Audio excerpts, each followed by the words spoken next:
WXRK New York. Why is it at the end of each work week I never seem to have any money left over to do the things I enjoy? I wish there was a way to receive products and or services at little or no cost. Well, now there is.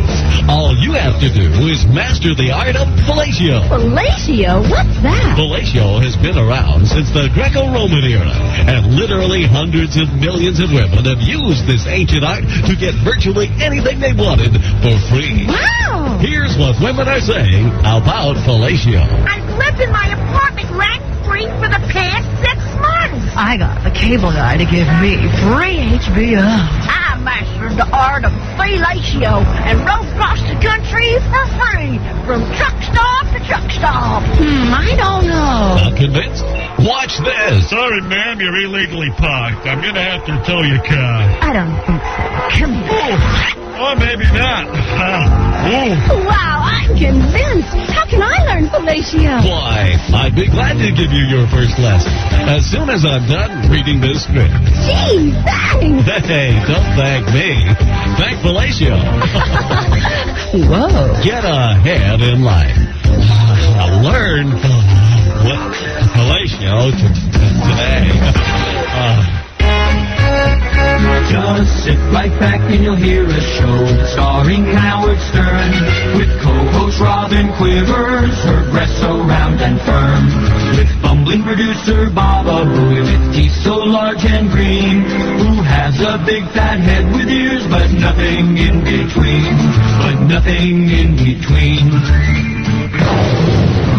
With Fred Norris, resident king of Mars, the mystery of the show.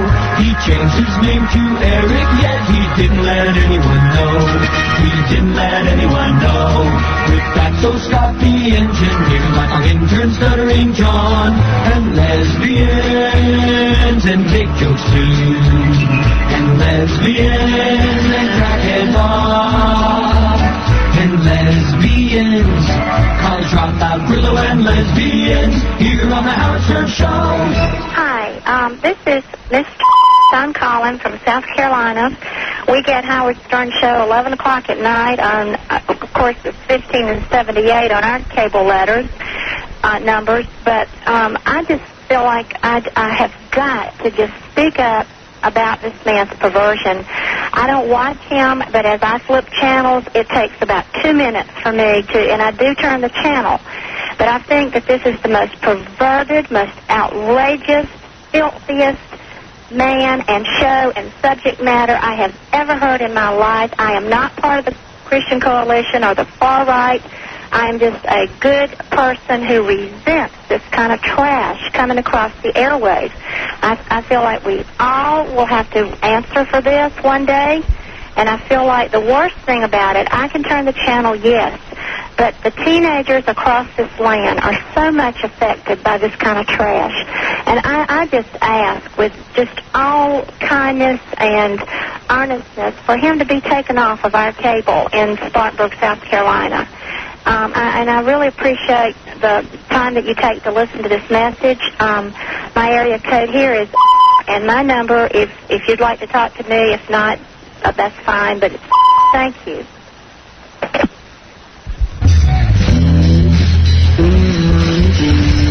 Yeah, I want all my freaks in effect up here.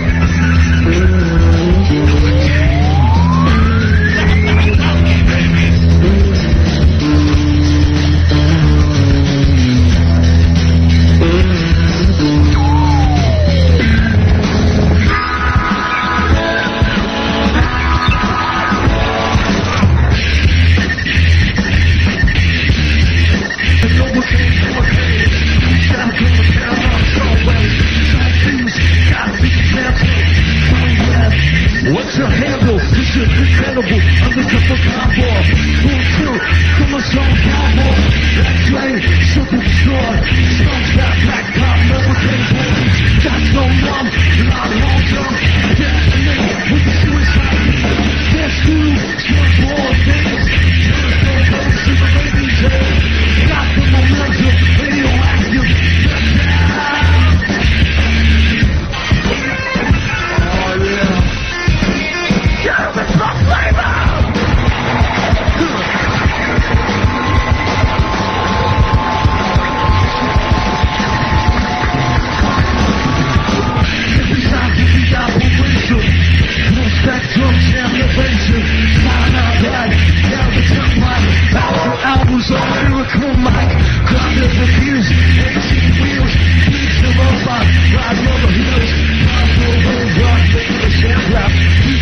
show lots of times and never learn anything from this show.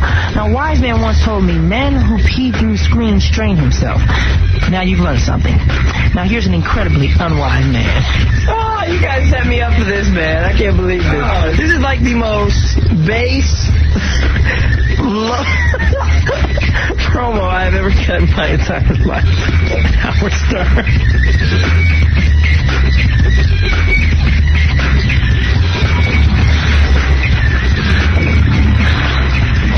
Well, look who's back.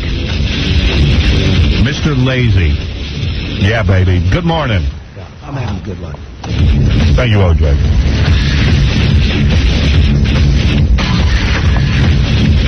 Yeah, we're back. And it was a interesting week. I'll tell you all about it.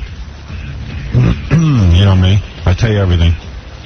Jackie the Joke Man is here. A lot of people wondering if he'd make it back. Fred Norris. My headphones are squealing as usual. Hold on, let me get this all set up. Somebody touched my equipment, I bet, during the week. I can tell. By the way, a lot of people don't know this. Fred Norris never left. He's been here since last Friday. Is that right? He didn't take vacation? No. He stayed right in his chair. He didn't want to be late. He was nervous. He didn't know when we came back, so he just stayed. Yeah, he has no calendar. Don't take a chance. And Robin is back. A lot of people didn't think Robin would make it back, but she's here. Where were you, in India? Oh, yeah, sure. I would do that again. Right. Where did you go this week? Home. You stayed home and relaxed. That's good, because I know you need to replenish yourself. I'm all refreshed for the last all day. refreshed. Yeah, you'll be miserable again by the end of the day. Me, I'm still sick. I think, Really? yeah, I think for the rest of my life I'm going to be sick. Oh, good. You've made that decision. It's permanent. I go to bed 9-10 hours a night. I think Taking that sleeping medication? No, I only took it twice. You know, the 2 times I took it, but I must have. I think I have Epstein-Barr. Oh God! Something you told me didn't exist. Yeah, I think I have it. So anyway, no, I'm feeling much better, but You sound better. I sound better, but I'll be sick again by tomorrow. Okay.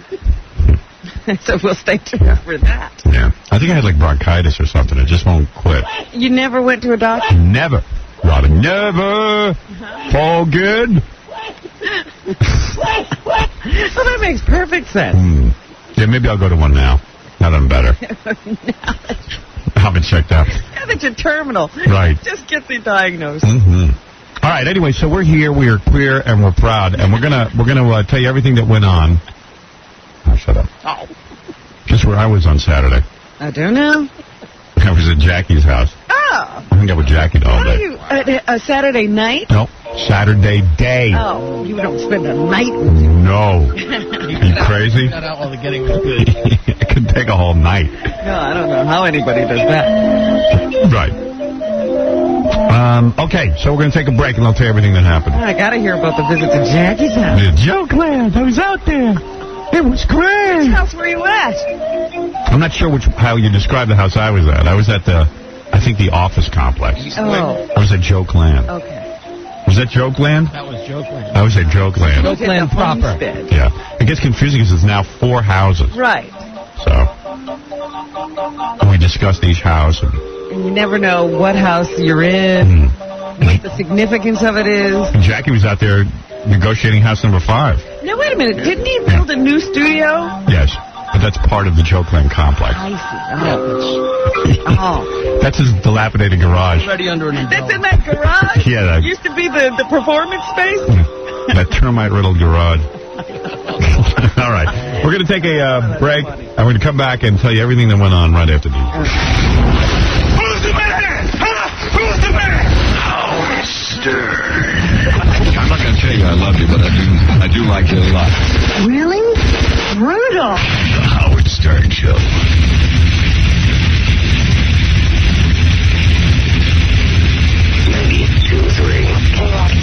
The K-Radio. K-Rock. Howard Stern. Hello there, this is Rosie Perez. Guess what I have on? The radio. That's That's it. Want to say weird things to Howard? Just dial direct at 1-800-44-STERN. You must have some wicked fantasies you want Howard to hear. Call now. We're dying to hear from you. 1-800-44-STERN. I can't wait. 1-800-44-STERN.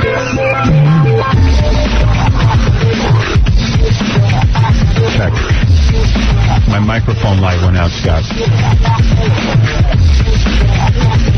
Oh, I see they need me again. Time to spring back into action. I'm Super Scott. Yeah, Scott, on the next break, I need you to put a light bulb in my mic. I don't know what that means. You know, the little button. I can't tell if my mic is on or not. Good morning, everybody. What's happening? We're back. It's live. It's Monday. When's our next vacation? 30th. Yeah. The end of summer's coming. I didn't really have a break. I worked the entire time, the entire vacation. You said, where were you Saturday? I thought you probably were still in Los Angeles. No, I left on Friday. Yeah. I figured get home, try and get acclimated to our time zone. Coast, yeah. Yeah. But I was out there, had many business meetings. I can imagine you're like a mover and a shaker, and you just sat there like the Pope waiting to be audienced. I'm such a mover and a shaker. I was at all the networks. You know, I was out there showing off my new cartoon called Doomsday, which will, I don't know if I can say anything about what went on out there, but let's just say I was very successful out there. All right. All right. It got a good reception. Well, yeah. Okay. I'm just, you know. Oh, yeah. But I don't know. I haven't spoken to any, you know, there's always some sort of announcement you got to make and all that And stuff. there's timing. Timing. So it was very successful. Then I went out there. I met with, I met this guy out there called the King of Pitch. He's the king of pitching projects out in Los Angeles. King of Pitch? I've never heard The king of pitch. This guy is he is known as the guy who can pitch any project and get it sold. I got to meet him. Yeah, the king of pitch. Freelance? How does he get to be the king of pitch? Well, his pitches are so good. Did you hire him to pitch something? Yes, you could. Let's say you had a project in mind. And you know you're Jackie the Joke Man and you're not so good at pitching. And no one's buying anything of yours. King of Pitch could help me. The King of Pitch would like it, but then you'd have to give him a piece of your project. Now, if he could pitch Jackie, I'm not doing make that. somebody buy that, I would call him king. I'm not doing it. Why should I share my money with him? Right. Even though he'll never get his project done. So anyway, this guy's called the King of Pitch. Yeah. Why did you meet with him? Was he pitching you? Yeah, he pitched me on 2 projects. Well, what he does is his move is, because everyone I ever spoke to said, you're going to meet with the King of Pitch. Like, he just mentioned this guy's name. And everybody goes, knows, that's the King of Pitch. I go, you're kidding. So now you set up, in a way, and he even said to me, I hate being known as the King of Pitch because everybody... Now you want to not accept his project. Right. So I sat down and I said, I don't care what this guy does. I am not going to get sucked in. I'm not buying this King I'm of not Pitch. buying anything. So I'm sitting there and I'm listening to this and I go, oh, thank God, I don't buy any of this. And then he starts talking and he's talking some more and I go, oh my God, this is the greatest. He turned you. This is the greatest thing. I got to buy this thing. He was pitching me. Really? And you bought? Well, I didn't buy it anyway. But I tell you, I kind of want to. He turned you. He made me see it. And then someone had warned me about the King of Pitch. What the King of Pitch does is, when he pitches you, well, actually, this is what happened. I found out afterwards. So the guy pitched me, and then he pitched me, as he was leaving, he pitched me on a second project real quick. Like just... Threw one in. Yeah. So I meet with this guy afterwards. He says, who did you meet with today? I said, oh, blah, blah, blah. He goes, oh, the King of Pitch. I go, yeah.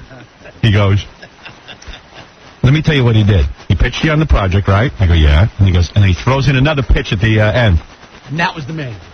Who knows? You know, that's what I'm thinking, that the guy really comes in for the last one, but spends all this time on the first one to get you softened up, and then when you're thinking it's over, King of Pitch. he hits you with the other one. Yeah, the guy's good, too. And King of Pitch doesn't care, because, like, we were outside, you know, a lot of people could hear, you know, and I always talk soft when people can hear because I don't want to hear my business. King of Pitch speaks at the top of his lungs. You know what I mean? He's like very, very happy. He's yelling. Yeah, like he doesn't care who hears. When he goes into his pitch, he has a pitch. The King of Pitch. And you might as well do it in a megaphone. Yeah. Just in case you don't buy somebody in the crowd. Yeah, right. Yeah, like, hey, you know, you never know who's sitting there at the table. Right. Yeah, next to you.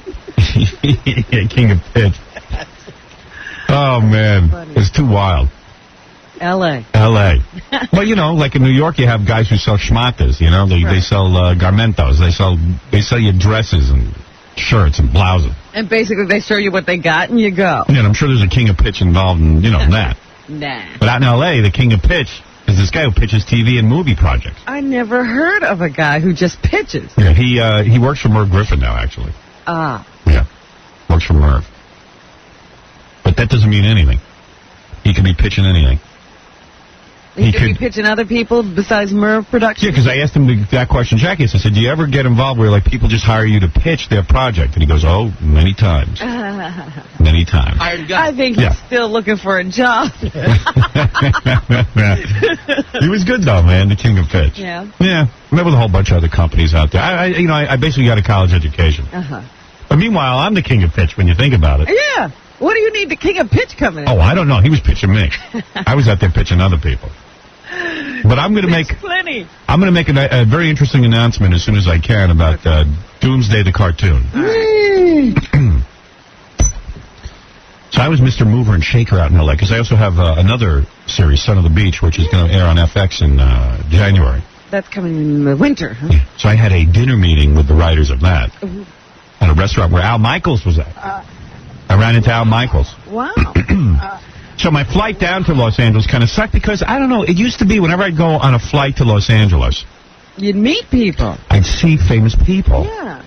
But I don't know, there were no famous people. When are you leaving? You're leaving at off time. I left on Monday at 10 o'clock. That must be an off time. Yeah. But I don't know. I mean, it used to be no matter when you went, you'd be with famous people.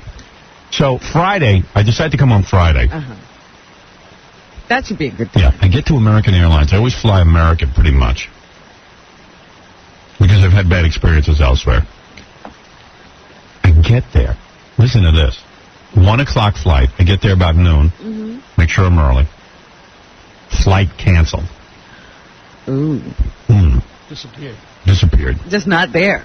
And I was all set because, I was feeling very triumphant, had a very successful trip to Los Angeles, did a lot of business. Time for you to leave. Yeah, time for me to leave. I have my first class seat. It's going to be ticket in hand. Yeah, it's going to be a big deal, So I get there, they say the flight is canceled. I thought it was weather or something. Someone said there was rain, but it wasn't. It was just a mechanical problem with the plane.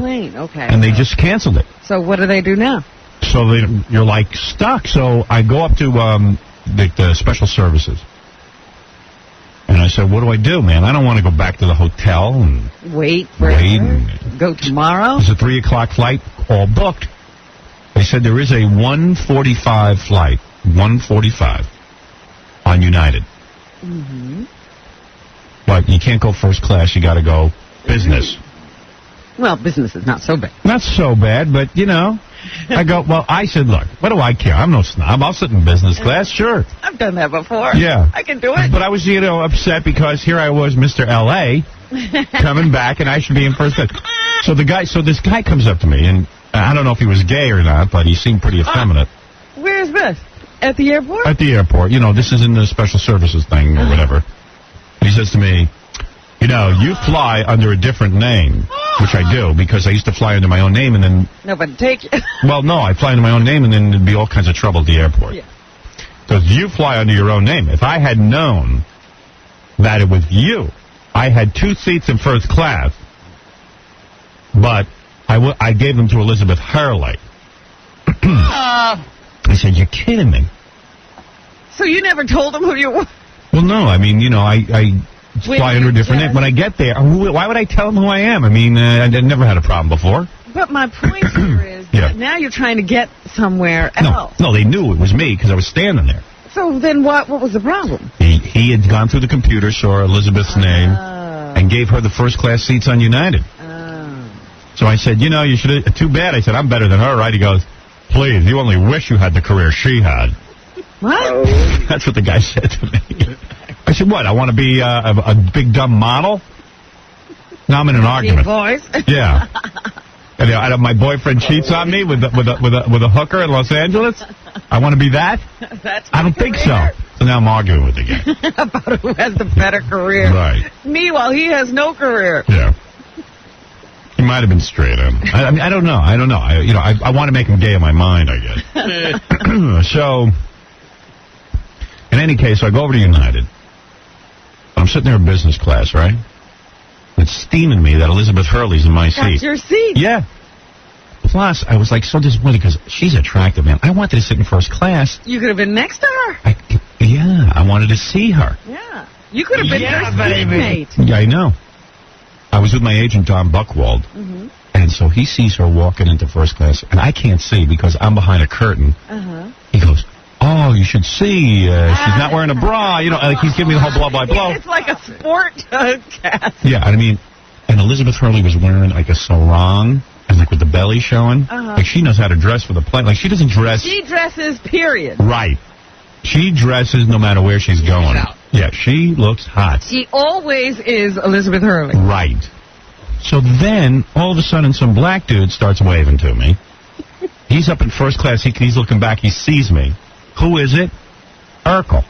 Urkel is got Urkel, and you're back there. Yeah. Urkel's in first class. Now he walks back to business class to talk to me, and I'm going to myself, this guy probably thinks I can't afford. Yeah, I'm on hard times. I can't afford first class. But I don't want to like say to him, hey, I'm back here. Right, explaining all of So he comes over. He goes, yeah, I'm doing the show Monday. He's coming in here today, Urkel. Oh, okay. Urkel. Jaleel White.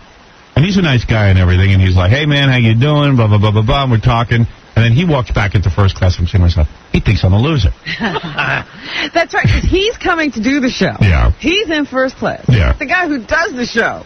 And me, business. Jackie, and Jackie just happened to be on my flight. Oh, yeah? Yeah, we're all in business class. If Jackie had been first class, I would have left. I would have killed myself. He'd have jumped out of the plane. I said to Don, if Jackie had been in first class, that would have been it. I would have left. There was only one of me, so there was a chance that could have happened. You know what I mean? If one seat had opened. Right, but you also got bumped from this. I walked up to the American Airlines thing, and the girl said, "Hi, Jackie, flight's canceled." Ha ha ha. I said, "Oh, ha ha ha." She said, "No, it's seriously it's canceled." It's crazy. I like telling you that. So then, big joke. I'm looking at some guy, and I'm looking at the back of his head, and I go, man, that looks like Donahue's head. Like I could recognize his white hair. Yeah. I'm going, oh, it can't be Donahue. So I said, look at first class. Donahue, Elizabeth Hurley, Urkel. It's packed with stars. Packed with stars. And I'm not in there. I'm in the back. I know, for the last couple of times that you've flown, you've met nobody. Yeah, and plus it's good stories for the air and stuff. Sure.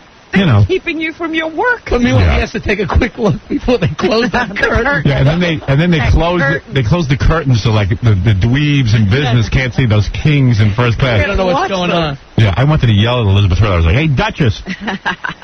What am I doing back here? You got my seat.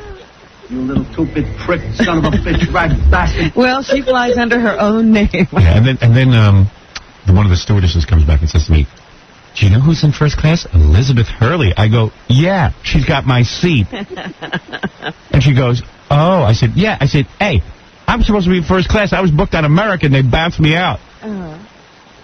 She goes, oh, I'm sorry. She goes, Elizabeth Hurley's very nice. You should go over and say hello to her. I said, well, I don't think I can because you're not allowed past the curtain. Blocking me. Yeah. Jesus. I wonder if they'd stop you. Oh, yeah, they would have. Oh, yeah. Well, then the pilots invited me to come up front and look in the cockpit because they're fans of mine. So I said no. You didn't want to walk up? No. No, I don't want to do that. Not interested. No, thank you. No. Oh, dear. I want a deal. She's sitting there in my seat. Well, actually, no. She was sitting in her own seat. No. She used her name, and Right. she got a seat. Yeah. My luck. So, and now they use these small planes. Used to have these big planes you fly to California. Now there's small planes. I don't think a lot of people are going back and forth anymore. Yeah, figures. I start going back and forth, and nobody's there. Yeah. So I was still sick, so I went to bed every night at 9 o'clock, pretty much. Partying out in L.A.? Nah, not really. You didn't see your buddy Rick Rubin? And I spoke to him on the phone, that was it. Yeah? Yeah. Listen, I called Rick, I go, hey, Rick, how you doing? Oh, okay. Rick Rubin's this guy, he started the record label, I think, Def Jam or something. One of those. You know, one of those rap records, rap labels. yeah, I think it was Def Jam. Yeah. And he's a heavy-set Jew with a real long beard, looks like ZZ Top. He's a Jew? Well, Rubin, isn't that Jew? I guess you're right. Although I was over his... Grizzly Adams beard, you never I know. I was at his house, and he's got, like, all kinds of religious paraphernalia, like Christian paraphernalia, so I don't know. He might be a Jew who wants to be. Do you think he's a Jew? Long Beach? Looks like a Hasidim. Howard, I'm pretty sure you're right. I think he's like, you know how like Ratso collects all that stuff and they think he's just funny? Yeah. Baba Booey. Yeah, but his whole house is decorated in religious statues and... Like Madonnas and stuff? I don't know, like wooden stuff. You know, old stuff. I don't know what Rick's story is. Maybe he's got a special meditation room. You know, he's a whole... What's he meditating? I don't know. Yeah, he does TM like me. Oh, he does? Yeah. I didn't know that. And like you. Thought he was a Buddhist. Well, who knows? He might be. Dalai Lama thing. Yeah. He's anything but a Jew. He's eccentric. Yeah. That's a catch-all word. Yeah. I don't know. So Rick, I called Rick. I go, Rick, how you doing, man? I said, sorry I can't get together with you. I'm working. And I haven't been feeling that well. So he says, hey, man, I'm flying to Paris tomorrow night anyway. I go, really? What are you doing? Red Hot Chili Peppers concert. They invited me to come over, hang with them in Paris. Oh. I was like, wow. Well, he produces their album. Right, I know. He did the last one. I was like, whoa, good work. And they just say, come. Yeah. I don't know how Rick's a record producer. He can't even play the piano because he has a bunch of pianos in his house. I said, why don't you play something? He goes, I don't know how to play. Why does he have them? I don't know. I guess for other people to play. He hires people to come. Yeah. I go, you know how to play music? No. He goes, I don't know. He didn't play guitar or keyboard or anything like that? Doesn't know how to do a thing. Yeah, I think he had some money is what happened. No, he started producing in college. Right. But he must have had a few bucks. I don't know. I don't think that he could... I know he saves money on razor blades. He doesn't shave. He's got a long beard, man. But it's a good look because, like, when he walks in a room, people want to know who he is because he's got this big, bushy beard. Yeah, they think he's not supposed to be there. No, they think he's like somebody important because he's got that long beard. Not too many guys... If you look like that and you are in the room, right. You must be somebody He's important. got something going on. You shouldn't be there. Yeah, his beard sort of, like, makes him somebody, you know. We knew a guy, me and Fred knew a disc jockey who had a beard, and he was Redbeard. That was his name on the air? So he had to keep that beard. He was locked into it. He's Redbeard. Yeah, I'm Redbeard. Identity? Yeah, like Rick ought to be just the beard. Blackbeard. Blackbeard. I already got Blackbeard. Blackbeard Reuben with you. I have to run for a second. I just spilled a bunch of coffee. So somebody bring in some napkins. It's about to become a disaster. No, I'm in the middle of telling you about my weekend. Well, I'll be right back. Oh, I think she's got to go do it. Go to the bathroom? Yeah. Spilling coffee, but...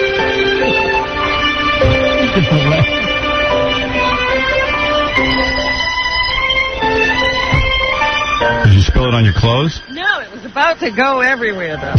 I was watching it. I spilled it moments ago. I see. It's always good when it gets into the microphone, too.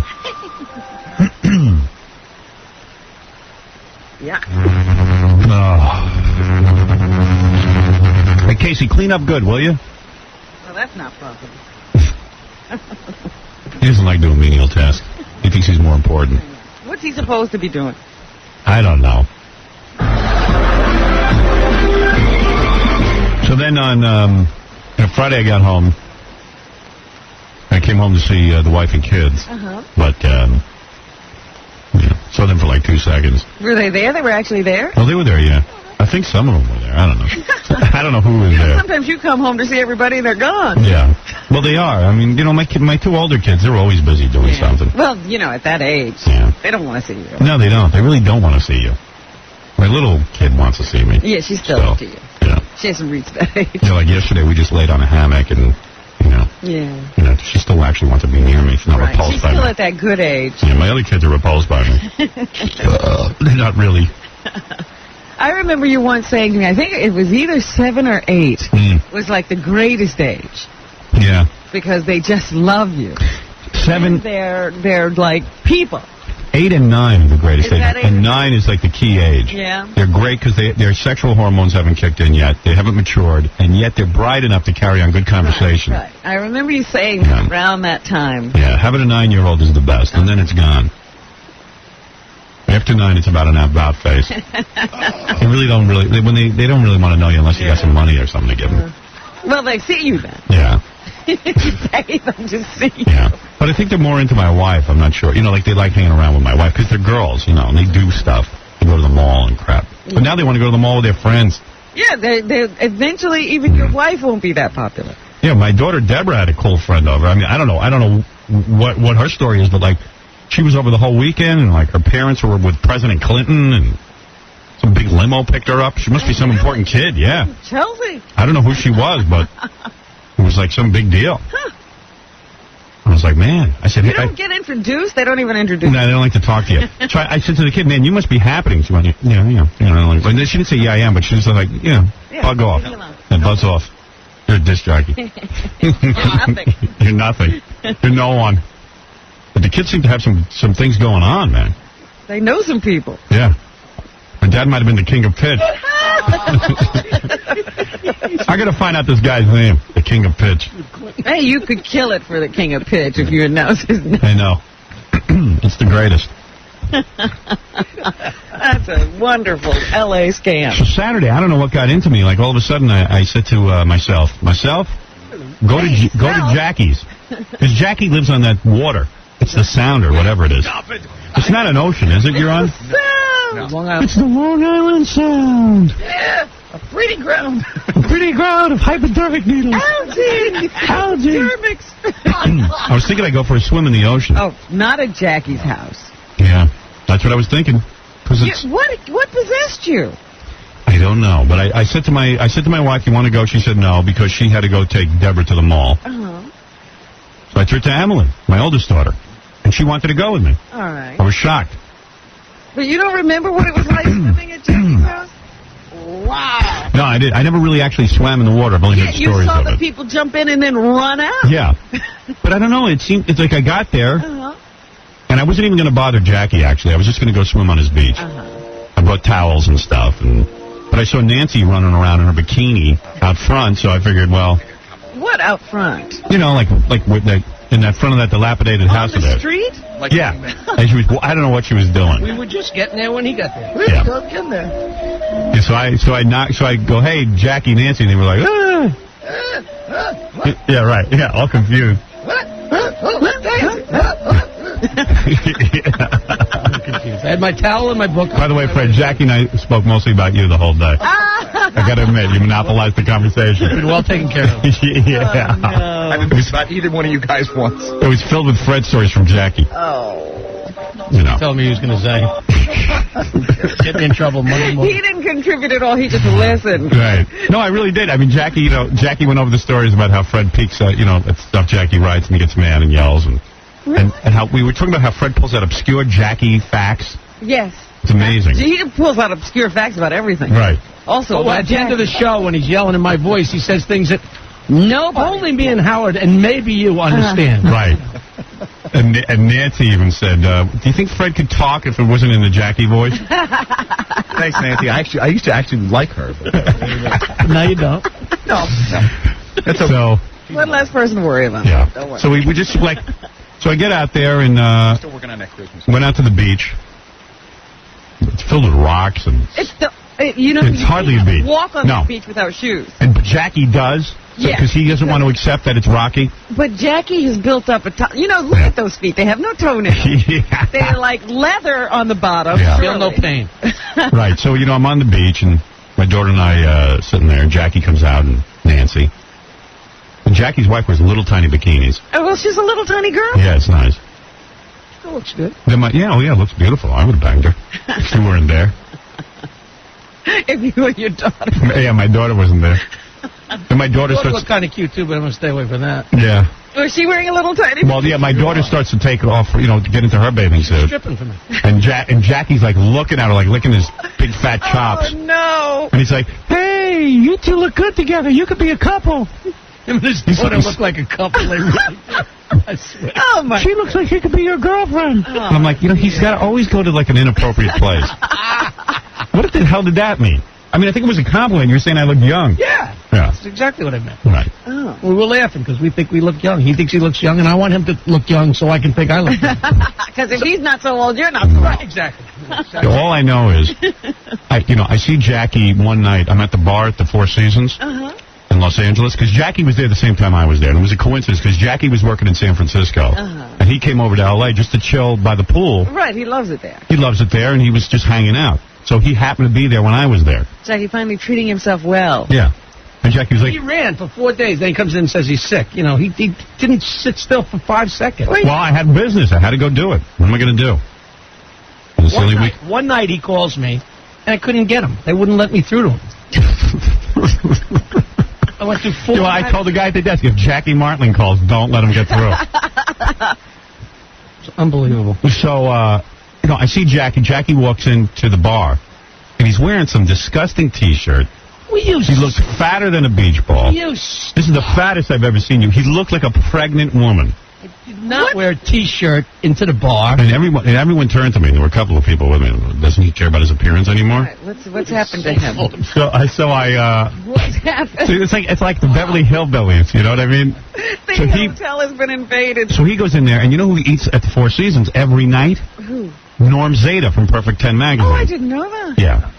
So Norm is always with Norm is like a little tiny bald guy, and he's always with these statuesque models, like gorgeous women. So Jackie wrangles a free dinner out of Norm. No, I didn't. I wrangled 3 free dinners. So, you ate with him 3 nights? Every day. Yeah, Jackie's sitting there with Norm Zeta because Norm Zeta gives free meals. and the 2 beautiful girls, and I look over and I'm looking at Jackie and I go, oh my God. And he looks even older because he's next to these 20-year-olds. I said, oh my God, Jackie's looking every bit 53 years old. Who is 11? I'm older than Norm. That's the story. Are you? Yeah. You're older than everybody. I'm like, I'm older than Norm. Help me. Oh, man. So great. I'm thinking Norm is this little old man. I'm older. Yeah. We don't have to fix the lights now. Yeah, it was. Yeah. Don't worry, we're not doing anything illegal anyway. It's all right. So, where was I? You were just saying that Norm Zeta was giving Jackie free meal. Yeah, giving Jackie a free meal. Jackie's stuffing himself in the bad T-shirt. Ordering the most expensive thing on the menu. Yeah, with the big giant belly. All right. And every time I walk by that damn pool at the Four Seasons, I see Jackie laid out like a Buddha with drinks and his book, and he's relaxing, and I'm going... And you're in between meetings. Yeah, and I'm like, oh, I gotta work. He waves from the stairs as he runs by. And even my agent says to me, don't you think Jackie should be taking some meetings out in Los Angeles? So, I said... What if somebody would meet with me? Yeah, I said, who's he going to meet with? He goes, well, they should have lined him up. He's got some management now. They should have lined him up to meet. I go, what's he going to meet about? Should have been meeting with the King of Pitch. Right. I should have sent the King of Pitch over to Jackie. I met with a Bloody Mary in the pool. And it was perfect. So it would just piss me off that I'd see him there relaxing and tanning. Look at him. He's all red. Look at him. I know, he did. He got some sun. I went out in the sun for 20 minutes. I got a big pimple right here. Right near my lip. No, you guys weren't affected by those fires? I thought it was all smogged over. No, I didn't even know there was a fire. What fire? They had wildfires out there. Really? What fire? Not at the Four Seasons. They don't let that happen over there. Totally insulated. They kept talking about how, the winds were blowing and then L.A.'s all smogged in. That's why I thought you were going to say the flight was canceled. I didn't know anything. Wow.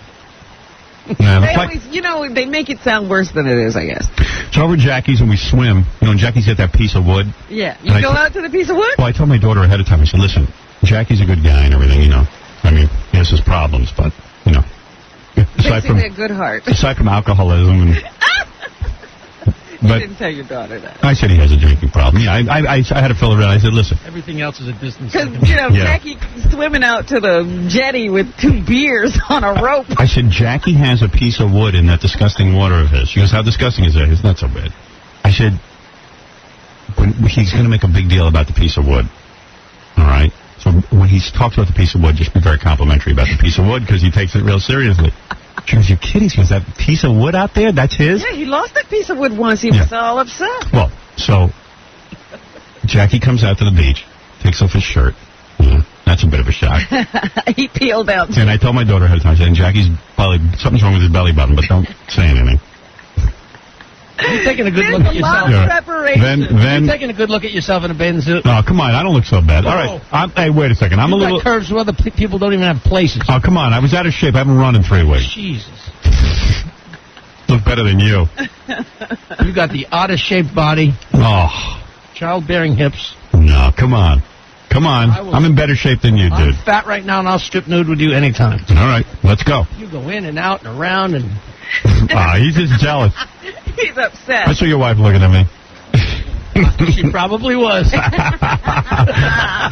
So listen to this. So how could you help it? So we go out, me and Jackie, and so Jackie strips down, you know. If I was you, I'd get that body in the water quick. It ain't that good. Let those eyes work for you. Right. The body. Cover the nose, too, with the water. Yeah, you just right up to here. Right up to the eyes? Oh, no. It ain't good. Believe me, neither one of us are too good. So anyway. No time to point fingers. You know what? Summer's not my strong season. I'm in the water, and I'm looking at him standing there in his veins, and I said, let him start on me. Go ahead. I still think I look better than you. Like I said. This is an argument that's been raging. It's a toss-up. So anyway, I said to my daughter, make a big deal about the piece of wood. I said, because Jackie's going to. So when Jackie came out, he goes, hey, come on, let's swim out to the piece of wood. My daughter went, oh, that's a beautiful piece of wood. And he goes, it's not a piece of wood. It's a float. No, it's a float. What's the difference? And then he went into the history of the wood. He goes, you know that was built by Bruce Springsteen's manager? How does he know that? That's funny. I don't know. He's got some stories. And I go, Emily, you don't even know who Bruce Springsteen is, do you? She goes, no. Yeah. And why would his manager be building a float? Who knows? True story. Who knows? What, did he sign it? Carl Tinker, so finally, you rock and roll aficionado. Yeah, Jackie has a whole... The Bruce Springsteen manager story is so funny. Yeah, what is that? Because he also, Jackie, if I'm not mistaken, isn't he the guy that made your lobster burner? He built the float and the... I don't know what is the guy? Who's Bruce Springsteen's manager? I don't know, and then Jackie was bragging that he went to the Springsteen concert a couple of weeks ago because Bruce sent tickets and a car for this guy, and this guy could bring like 6 friends, and Jackie... What's the guy's name? Tinker. I thought it was John Landau. Yeah, John Landau. Before John Landau was that guy Mike Appel. Yeah. Right, I don't know. And this is the guy who sent Bruce to Mike Appel. Who is Tinker? Tinker Bell. So you're talking. So when Bruce was a nobody, this guy was his manager. Right. Now it makes sense. Yeah. Jackie knows everyone who's nobody. Right. How good could he be doing if he built your lobster burner? He's building floats. That's what he really does, is build floats. So he says to my daughter, he's going to press it, that piece of wood was built by Bruce Springsteen's manager. And then he goes into a whole history of a lobster. He started talking about lobster tanks. And yes, the lobster tank. Yeah. I was filling you in, that's all. Yeah. It's a long swim out to the float when you're swimming with him.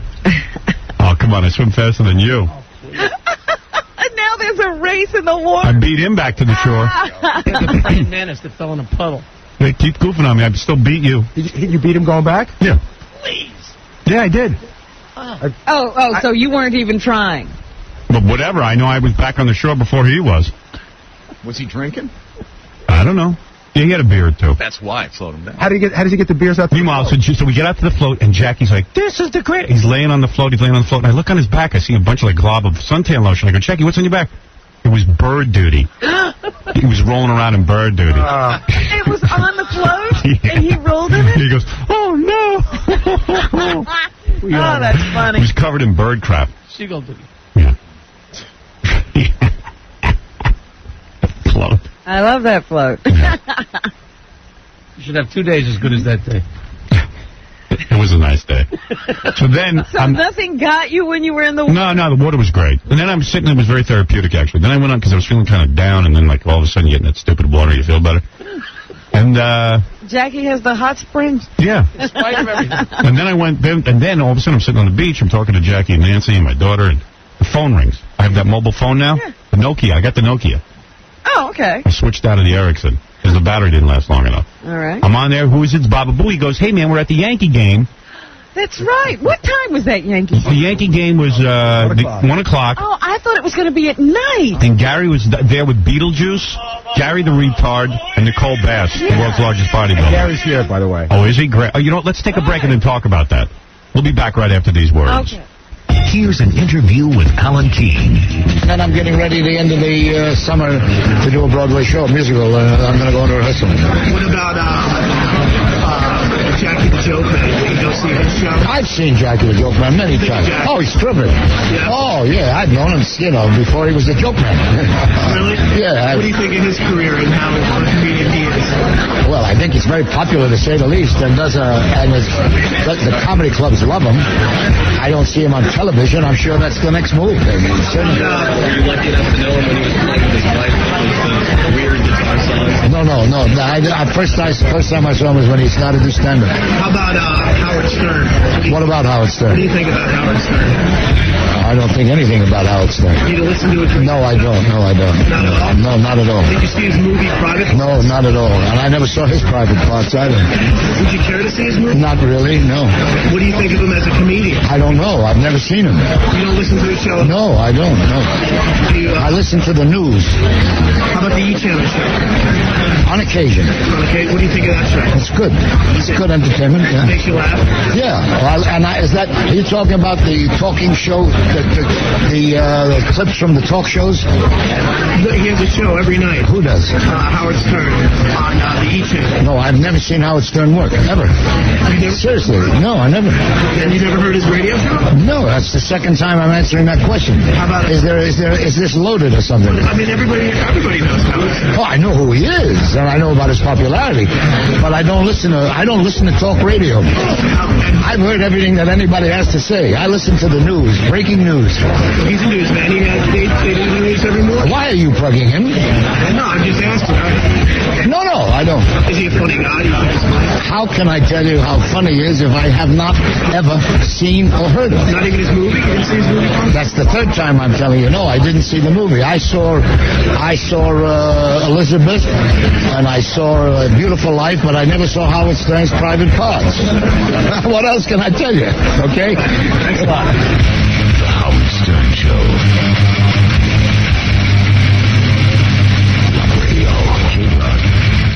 Radio K-Rock. You're listening to The Howard Stern Show.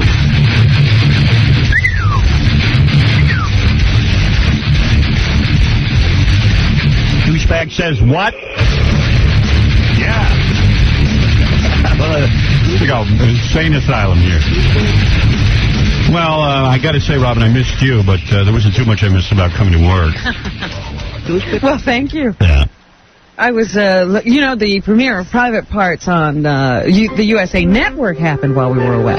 Yeah, and I was over at USA Network because I was, out there in Hollywood, but, and they said to me, I can't believe you're not on the air the week that it's going to air. I thought about that. I said, wait a minute, what are we doing off? Yeah, and then there was an article in Newsday by Diane Wirtz, I think her name is, and she was talking about how she saw the, the stuff I cut in. Yeah. And she was saying it was really brilliant. They brought you in on the joke and how much they liked it. It was a lot of fun. It was fun. And then my parents called me and said, man, we had a lot of fun watching that. And that's what I was going to say. Who knows the movie better than me besides you? Right. And I was really enjoying it. It was great. Yeah. So it worked out very well. Yeah. People said they liked it, which is nice.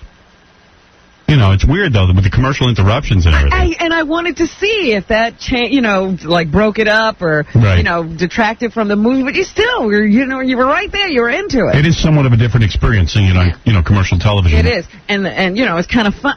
The bleeping there was one segment. What was that, the match game? No, it was Kenny. Kenny was going off on you. Yeah. After, he was calling you the Antichrist and everything. And it was like, bleep, bleep, bleep, bleep, bleep. I was like, yeah. Oh, my God, that's hysterical. David, you're on the air. Hello? I wonder if this is working or what. Yo, what's up? I don't know if our phones are working. Let's see. Hello? Maybe some button popped out. Hello? Well, maybe he's not there anymore. Let me see. Let me just take another call. Yeah. Jake? Hey, oh, okay, it's working. Yeah, hey. Hey, did you hear about that Martin Lawrence thing in L.A.? He's in a coma. Yes. Isn't Martin Lawrence in a coma? He was a little unconscious, yeah. He was trying to stay in shape, they say. Yeah. Yeah, he wrapped himself in 2 layers of clothing in 100-degree heat. Yeah, he was like in one of those rubber suits.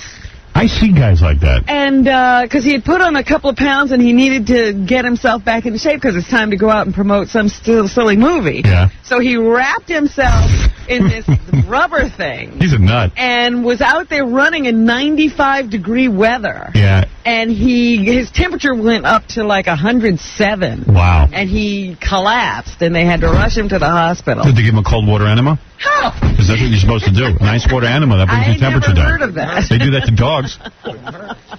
I was over at my vet, and there was a dog there. He goes, you see that dog? He says 107 fever. In a rubber suit? I go, you're kidding me? What happened? He goes, the owner just left the dog outside in the sun all day. He says, the dog should be dead. He said, they gave it an ice water enema. I brought it back to life. Wow. Well, I don't think they tried the ice water enema, Martin Lawrence. But the last I heard, he was responding to, like, commands, but he was on a respirator and everything. He's crazy. Way to get in shape. Wind up with a hole in your neck. Don't they every once in a while find Martin Lawrence like running around in the street? Yeah, running through the street screaming, right. All kinds of things. Hasn't slowed down his career. People seem to want to work with him. Brandon, you're on the air. Go ahead. Hey, Howard, how's it going this morning? Good, bro. Yeah, I was home the other night I was watching the football game, flipping over and watching USA, caught a little bit of your movie, man. It came off real good on the air. Yeah. I pop on the screen about 6 times or so, and I really liked your explanation, like the whole kielbasa scene. Well, it's so weird. I mean, the kielbasa itself was blocked out. How do people know what that is? But that's so funny. Yeah, that was kind of a trip to see. I was like, how are they going to pull that one off? Yeah. It's just a big fuzzy thing. Yeah, well, at least the movie's on TV, and that's the way I look at it. But thanks, bro. I still had a boss. Still left my ass off. Okay, man. Later. Right, thanks. Have a good one. Yeah, I got to do another movie. I got to find some project. I can't find a goddamn good movie script. They keep sending them to me. Well, I've seen what they're actually putting out. I know. None of it is very good. Some of the movies that are out, I've actually been asked to do, and I turned them down, and I'm glad I did. Oof. So, what can you do? Gotten so batty, they were saying Dudley Do-Right is good. Yeah, they don't know what to say. So anyway, so I was at Jackie's house yesterday. Let me pick up the story we were at. So all of a sudden, Gary calls me from the game. He goes, dude, we're on TV. We're on Fox right now. Oh. This was Saturday. So Saturday? Yeah, I was with Stunner and John and Jackie and, the 3 of us and my daughter and everything. We run into Jackie's house to go catch Gary with Beetlejuice, Gary the retard. Where's Gary the retard? You might as well bring him in. All right, he's on his way. Oh, here he comes. And Nicole Bass, right? Yeah, this is so funny, man. You got to check this out. So we had this great idea. Oh, there he is. There's Gary the retard. Hey, Gary. Hey, man, what's happening? Oh, there he is. Hello. He's wearing a crown.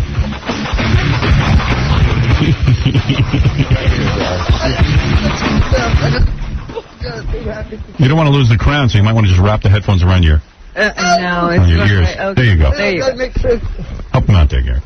That's good. That's good. Just stick him on, man. Don't take all day. All right. Gary the retard, everybody. Hey, man, I saw you on your own TV show on Fox. He's got Saturday. a TV show? Yeah, he was it's his baseball game where he just sits there and waves. Coming up. All right. So you could see him. Oh, yeah. So let me tell you what happens. I'm going to stay up there. Oh, don't worry about it. It was weird, too, because Gary the retard sitting next to Baba Booey, and you see a guy with no teeth and then a guy with too much teeth. Like, what's wrong with this thing? Yeah. It's like one guy's got too many teeth. No happy meeting. Right. So anyway, we had this idea. We got... Good, Gary. How you doing? Oh, pretty good, I guess. All right, just calm down. That's why I went to Fantasies on my first appearance. Really? Yes. All right. Anyway, she was at a go-go bar. So, anyway, Can I just tell you something? I think, having spent the whole weekend with Gary, I swear, I think I'm jealous of him. I was thinking about this whole weekend. Yeah. I got to tell you, he's got the best life. What does he do? He's just, wherever he is, he's happy. Right. There's no worries in his life. Right. There's no stress in his life. Right. He's never unhappy. Right. I mean, it doesn't matter. If you give him the smallest thing, he's happy to have it. Right. I could it's give utter you happiness. that. I could give you We'll remove half your brain. Yeah, we could just cut out portions of your brain. If I don't know I'm missing something, You're I'm not happy. missing it.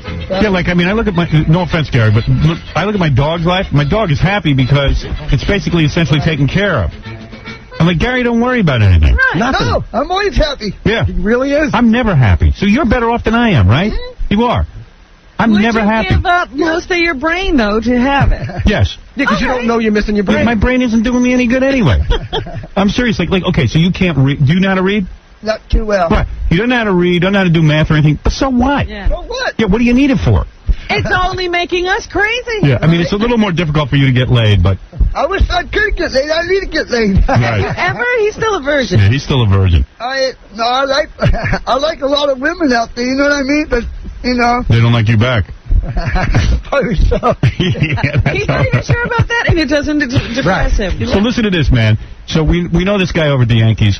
He says, we'll give you tickets right behind home plate. Actually, to Modell's. Oh, Modell's. Okay, yeah. Oh, okay. Yeah, the tickets were provided by Modell's, and those guys are great guys. They're always good to us. They have tickets right behind home plate. That's the place where no matter when a guy's up at bat, you could see the guys behind home It's plate. like a little box, right? Yeah. No, it's just 4 seats. Yeah, so you're, seats. so you are assured that you will be on TV Okay. if you have those 4 seats, and Modell's has them. Did you realize they were going to be that close? I thought they were going to be 4 seats like in the stand. No, they're right there. No, we knew it was right up front. Area. So we took Gary the retard right here, Beetlejuice. Yep, Beetlejuice.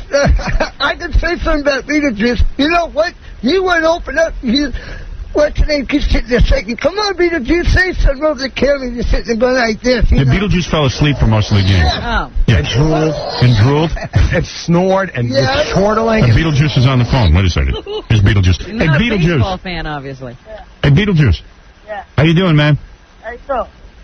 I can barely hear you. For the game, man. Yeah, did you have a good time? Yeah, have a nice time. So I turn on the TV, and I see Beetlejuice is wearing a giant, like, Uncle Sam hat. Like, you know, top hat. Like a top hat, but it's like, you know, red, white, and blue. Right. It wasn't top, it was like a pimp hat. Yeah, so his head is so... Big hat. So you know Beetlejuice has a tiny little head. Right. I can hardly hear you, Beetlejuice. Yeah. So... Hey, for the game, you know. Hey, I want some of my tooth to you. You're total non sequiturs. Never, you know. This is how he talks all the time. Yeah. Right. Well, Baba Booey has to sit there and babysit these guys. How's that? You didn't have to babysit me at all. No, No, not much, Gary. My tooth fall out. You love that, right? What? So Baba Booey says to me... So Baba Booey, I saw my tooth fall out, so I give it to him. All right. Hey, Beetlejuice, I got to go. I'll never explain the story of Beetlejuice on the phone. Beetlejuice, I got to go.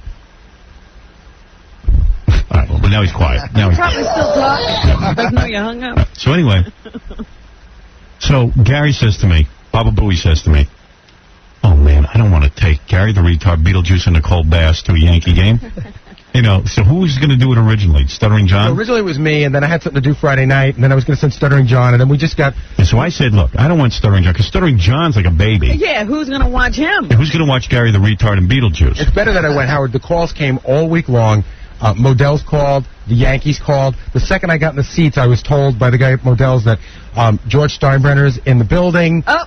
I mean... everyone was really nervous. They kept saying, please don't do anything to embarrass the Yankees. That was all they kept saying. Don't embarrass the Yankees. I wondered if this was going to cause... But they were fine. They were fine with our behavior. Right. So, so anyway, so Baba Booey goes to the Yankee game with Beetlejuice and Gary the retard and Nicole Bass. And the last time, you know, Beetlejuice went anywhere, he got so drunk he was retching all over. Right. That to happen. Which made for a good TV show, but it's a lot for one guy to handle. So Baba Booey tells me, he calls me up from the game and goes, we're on TV right now, man. Tell us what to do. So I say, so we hang up from Baba Booey. I'm watching the game. You can't see Beetlejuice because he has a giant hat on. Right. Oh, so all you saw was hat? So me, Jackie, and John are spending the whole day in Jackie's house trying to get back in touch with Baba Booey. We couldn't get through on his cell phone. So we're calling the Yankee organization because we want Beetlejuice's hat off. Baba Booey. So the guy at the Yankees has my cell phone number. He called me. Right. So the guy at the we get in touch with the guy from the Yankees. We spend like a half hour because now we're obsessed with getting Beetlejuice's hat off. Yeah, because we can't see Beetlejuice's head. He's sleeping under that hat. Yeah, he's under that hat sleeping. Yeah, because his head's so small and the hat was just standing straight up, you know. You understood that. Yeah, Gary knew what was going on. Yeah, I knew what was going on, but then I was just sitting there snoring away. Yeah, Beetlejuice, why were you sleeping through the whole game? Doing water, snoring. I don't know what he's See, you know what I think, Howard, you know what I think was going on? Yeah. And one of the reasons why we put the hat on him for a little while, it was so hot. Right. That I think it was starting to get to him because there was sweat coming out of Is his that what you think was happening? Like he was passing out from the heat? No, I think he would, now that I think about it more, I think he'd fall asleep anywhere. At the time, I thought it was the heat. Yeah. Oh, because I've seen him on the show almost fall asleep. Yeah. You know. He usually just almost Robin, he's got like narcolepsy. I mean, he could just be like in the middle of something and you turn around and he's asleep. His body temperature was 107. Howard, you know what he did on the bus? We had the camera on him. We had a poor camera on this poor guy. And we was trying to get him to say something on the bus. We was coming back to New York. Yeah. In town. Man, he was sitting there. I said, come on, Beetlejuice. Come on, the camera ain't gonna bite, you know. Right. Howard, there was one point in the game where I looked over to my right. I'm sitting all the way. I look over to my right. Right. Beetlejuice is passed out, drooling. Right. Gary over here, the people that give out like pennants and stuff, they gave Gary a little Yankee flag. Yeah. He's waving it like a maniac. Go Yankees! Go Yankees! Go Yankees! And Nicole is blotting herself because she's sweating so much. Right. Lying on paper towels. Like, what am I doing here? Yeah, it was wild. Wait, what was Nicole wearing? A bikini top. Like a bustier. Right. And you know, it was really funny. At one point, around the 7th inning, the Yankees, the players themselves, sent over the bat boy in between innings, and they asked Nicole to get up and pose down. Right. She did, and they were all cracking up. Just laughing their asses off. Gary the retard, do you know who won the game? The New York Yankees. They did. Yes, they did. Oh, What was the score? Tell him, Gary. I don't remember what the score was. Howard, here's another thing. So the whole game, he keeps asking me what the score is. Right. Right. Now, the game's tied from, like, the first inning. It's tied at 1-1. Right. So he goes, is that the score on the scoreboard? So I go, yeah, that's it. But I can't start to explain to him balls, pitches, how everything works. Right. He sees the count is 1-1. Right. He's looking at the count. Right. Pitcher throws the next pitch. He goes, no, it's 2-1. Pitcher throws the next pitch. No, it's 3-1. So let him think of this. You know what? The game's more exciting like that. Yeah, they must have been there like 500 games. And then it would go back to 0-0. Howard, Yeah. I've never been to a real baseball game. This is my first time. I believe that. So all I know is, like, then you turn on the TV, and even Jackie said to me, you know, Baba Booey didn't look all that normal sitting next to those people with the giant teeth, right, man? Right. It was like wild. It's not like So then- left out of the screen Yeah, it as was the like normal. 4 The guy from the Yankees gets in touch with Baba Booey. Uh-huh. So I got Baba Booey on the phone.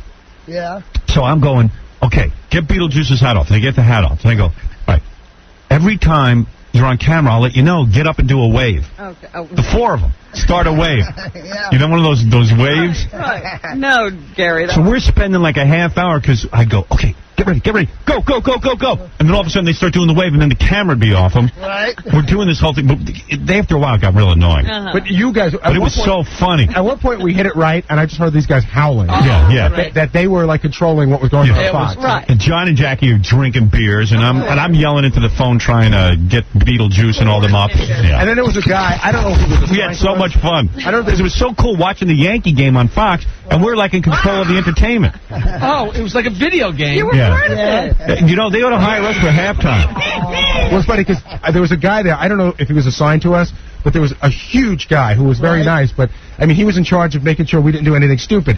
I couldn't take pictures during the game when there was a pitch on, and even when Gary was waving his flag, you know, you can't wave the flag because it annoys the pitcher. Right. You can't be waving flags and everything. So the guy was like right on us the whole game. Here, a bunch of people saw it. Sean, you're on the air. Yeah, Howard. Yeah. I got to shut my radio because on hold I can't hear the show for some reason. Yeah, go ahead. Yeah, I was watching the Yankee game and I saw Beetlejuice. Yeah. Well, sitting with that big black guy sitting behind him, it looked like one of the black guy's breasts was hanging out the way Beetlejuice. So Beetlejuice's head was like a And there was breast some on big the black guy sitting behind Beetlejuice, who I think was from the Yankees. That was the guy that was assigned to us, the security. Oh, okay. Nice guy, but, Right. you know, but he had to keep us in line. Because these guys were getting swamped over at the Yankee game, yeah. He had to take us to the bathroom. May I tell my bathroom story? Yeah. So I have to go to the bathroom. So when we go to go to the bathroom, the big heavy black guy says, "Hold on a minute, you guys are causing too much of a commotion. I have to bring you." Okay. Right. So he brings me, Gary, and Beetlejuice to the men's room, and then he leaves to take Nicole to the ladies' room. Right.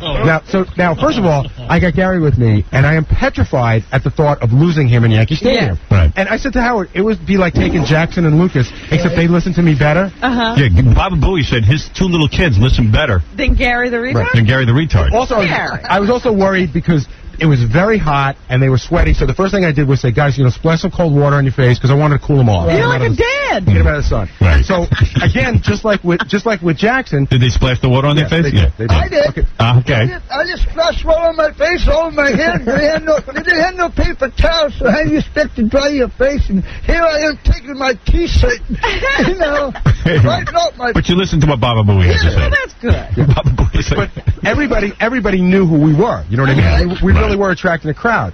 So Beetlejuice, a lot like Jackson, is not tall enough for the urinal. Right. So while Gary goes to splash water on his face, I got to take Beetlejuice to the bathroom, except he has to wait for a stall. Right. Okay? So after Gary's done, I say, Gary, now stand here. Don't move. But in the meantime, all the guys are like, you know, Gary, Beetlejuice, high-fiving and everything. Out the I hole, out the... I get Beetlejuice into the bathroom finally. He's going. I turn around. Gary's not where I put him on the stand, and he's not in the men's room. Right. I am freaked out now. So now I run out. Gary's luckily just right outside the men's room because the fans have dragged him out there. He's now signing autographs or scribbling something on a paper that's supposed to be his autograph. right. Do you know how to sign your own name? Yeah. Oh, you do? Yeah. Oh, okay. And then Beetlejuice came out. So now I got to run inside to make sure Beetlejuice is okay. But I don't know what to do because I've got 2 kids and I don't want to leave one out of my sight for too long. Right. You got to figure out which one's brighter. That's how you going to do that in a quick in an instant? So then I get those 2 guys, and then I know the ladies' room is down the hall, and I don't want to wait. So we go down there, and the heavyset black guy's waiting for Nicole to get out, and all these women are walking out of the ladies' room thinking that there's a man in there. Yeah. Wow. So then they walked us back to our seats. Oh, man. What an adventure. I had to go buy them ice cream. I bought them lunch and ice cream. And this was like community service. Was that Gary? The hamburgers was good. They were good. This was just like when you used to talk about taking CP kids out for the day. This was it. This was it, huh? Yeah. At least they're grateful. They like a community service detail. So happy. This guy is just the happiest guy. Gary the retard, yeah. Whatever they did to your brain, man, I tell you something, they should just duplicate it. They took the right part. I've never seen a happier human being than Gary the retard. Maybe the essence of that happiness could be captured in a bottle. In a pill. Now, Howard, do you want to clone him? Do you want to play any of those tapes? Yeah, okay, so we wanted to determine... Beetlejuice, you still with us? No, he's sleeping. Wake up, Beetlejuice! You still there, Beetlejuice? Hello? Yeah, there. All right, you want to hang in there? Or you want to... Yeah, over there. All right. Over there. So we want to determine if these guys knew anything about baseball, so... Okay, a little interview? Yeah, there you go. We're gonna play a quick trivia game. I'm gonna go around the horn, starting with Beetlejuice. Beetlejuice, who is the Yankees shortstop?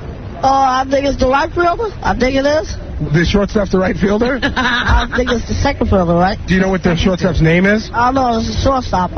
Derek. I think it's Derek Earl. Derek who? Derek Earl. That's exactly right. What's one of the other questions? I'm going to fail at one of these. What stadium do the Yankees play in? Okay. What stadium do the Yankees play in, Gary? I never seen the New York Yankees. It's right up there. What do you know what What's that? The New York, what is that? Stadium. No. New York Yankees. Yankee what?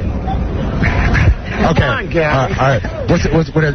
Bronx Bombers are also known as what? The Bronx Bombers are also known as what? You got me. I'm not a baseball fan. You don't know who the Bronx Bombers are? No, I do. Considering where we are, could you take a wild guess? They're from Bronx. The Bronx Bombers are also the Yankees. Okay. There you go. One more. Pitcher David Cone plays what position? Pitcher David Cone plays what position? I feel like he plays like third or second. Pitcher David Cone. Pitcher David Cone plays what position? Pitcher David Cone. It's George Washington's White Horse. No, I think it's Washington. I think. Okay, exactly. You're going to get an extra beer for that one. How many strikes are there in an out? 3. All right. And how many innings are there in a game? 2 or 4. How about you? How many innings in a game? About 7. 7? You know, these tickets are so wasted on this crew. Yeah. Oh, my goodness. You guys are funny. Baseball illiterates. Yeah. No wonder Beetlejuice fell asleep. Yeah, he probably did. The pitcher plays third or second base. I was so psyched because I was telling Howard I was so psyched because I was with these guys and then there were these 2 smoking-looking women sitting there. So I sit next to them and I'm like, all right, at least I can talk to these 2 hot chicks through the whole game. My cell phone rings. It's Doug. He's like, I'm watching on TV. You got to move because you're on camera too much. Move Nicole over there. I guess it's the Beetlejuice. Yeah. And I think you wore Beetlejuice out with that quiz. That's why he fell asleep. It was a lot of work. I don't know if you want to play. Want to play Gary's favorite song? Oh yeah. So while they were at the game, Baba Booey realizes that this song. What did the song come on the loudspeaker? Yeah, it was on the loudspeaker. Yeah. The song comes on the loudspeaker, and Gary the retard starts singing it like perfectly. This is your favorite song? Mm-hmm. And he, you don't think he knows anything, but he, you know this song by Lenny Kravitz, "Fly Away"? Yeah. You want to sing with this? Here, sing with us. He knows every word. Wait, watch it.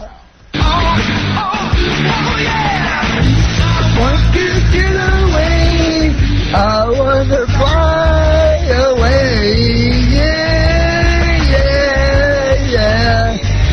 I want to get away, baby. Yeah, he knows the whole song. Yeah, you know why I know it so well? Why? Because I hear it in Oregon a lot. You hear it in Oregon? Yeah. You should make a music video. So he starts singing, "I want to fly away" at the top of his lungs. Baba Booey's like, uh-oh.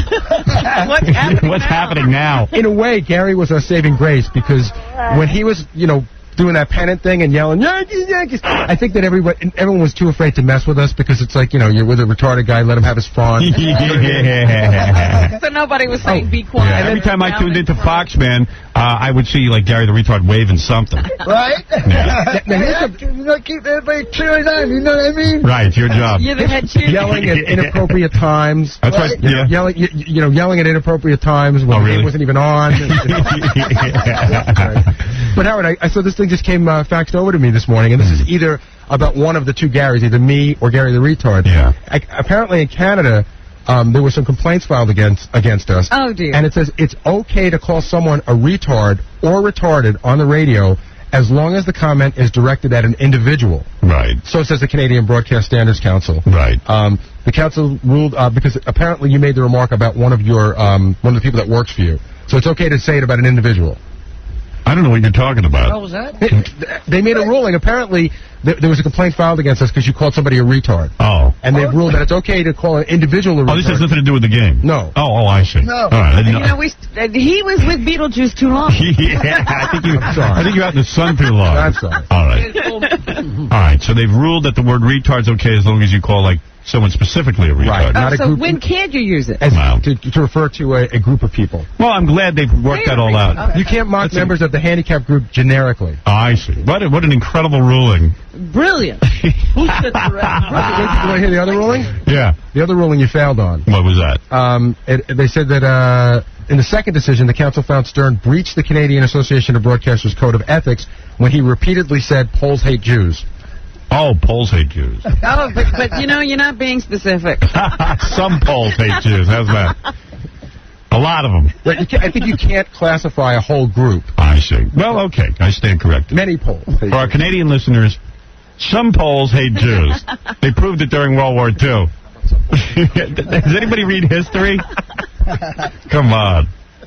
Oh, boy, that Canadian government, that's something. Busy. They're very busy. Busy on ruling about me every minute. I find it very flattering that someone would sit and bother with a dope like me and rule on me. But listen, go ahead. Come out with something. You bet. Also, so the guy from Modell's said that he was very happy that I was there and we all behaved. Right. So he might have us back for a playoff game. Ooh. Nice. So we have to figure out a group. See, I needed somebody a little taller than Beetlejuice, don't you think? Yeah, Beetlejuice, it was hard to see you. You're so small. Give him a booster chair. In fact, at one point, Doug calls me on the cell phone. He goes, you have to switch Beetlejuice and Gary because the guy behind Beetlejuice is wearing a black T-shirt and he's getting lost. Yeah, Beetlejuice is very black. Right. I swear he said that. Well, Beetlejuice, I want to thank you for going to the Yankee game yesterday. Yeah. I hope you had a good time. Yeah, thank you. Yeah, thank you. And About 42 too. what? Hey, I put money on the tooth. All right. My tooth fell out. He actually we haven't seen him. What? He had a tooth fall He was out. missing a tooth. He's right. Well, he is. He lost one of those big giant teeth in front. Wow. Well, good for you. Congratulations. I can only improve your look. So my 900 number. Me. What do you say? He's got a 1-900 number or something. What is your 1-900 number? Howard, Yeah. how you doing? This is Sean. Yeah, Sean. It's 1-900 numbers. 1-900 We Head. We Head. W-E-E head. Like little head. Little head. Okay, got it. All right, thank you, Sean. All right, that's Sean who's in charge of Beetlejuice. And as always, Howard, we have to thank our station KUFO in Portland, who sent somebody that chaperones Gary the whole time he's there. Right. All right, Gary the Retard, great seeing you. And by the way, our own Baba Booey had his high school reunion. You got to hear this. Really? Yeah. How many years has it been? 20 years now. Papa Pohai. Suddenly you and I aren't all that far apart, right, Robin? Yeah. A lot of people want to talk about the game, though. It was a great little thing that we did. I hope a lot of people saw it. Rod, you're on the air. Hello? Yeah. Yeah, I was watching the Yankee game on Saturday. Yeah. And then, I'm a big Yankee fan. Every time I try to pay attention to the game, all I saw was Gary's big teeth. Baba Booey. Baba Booey was the strangest looking one there. Yeah, that's what He made Nicole Bass look okay. And Nicole Bass is a big, nasty woman. If you want to call her a woman.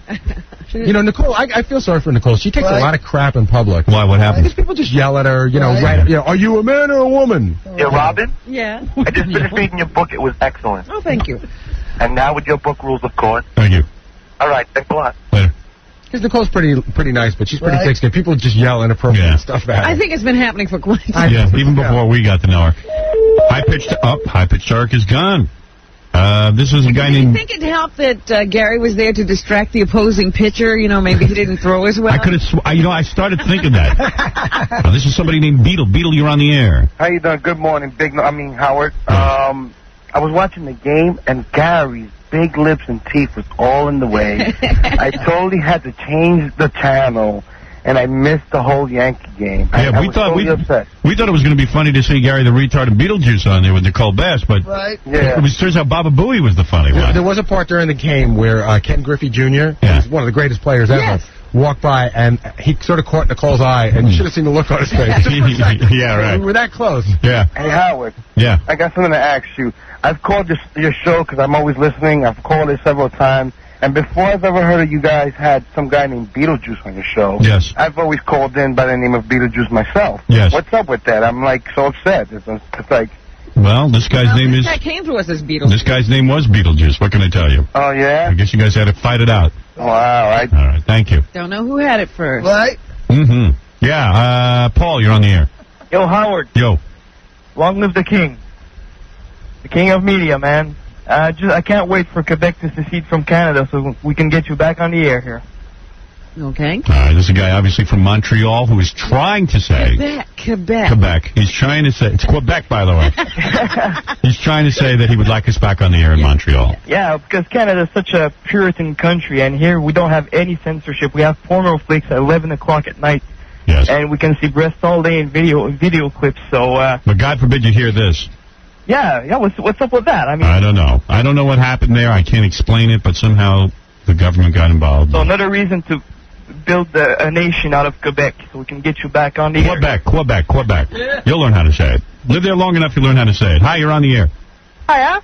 Yes. I'm from England. I was wondering, when are you coming to be on English Airways? Oh, yeah, when is that happening? Are you on? Where are you calling from? England? England, Farnborough, near Aldershot, which is an army town. Didn't they have that whole Howard Stern weekend there? Yeah, brilliant. I watched it all the way through. I still haven't slept yet. You know, our TV show, the E-television show, is now on in England on something called the Bravo Network.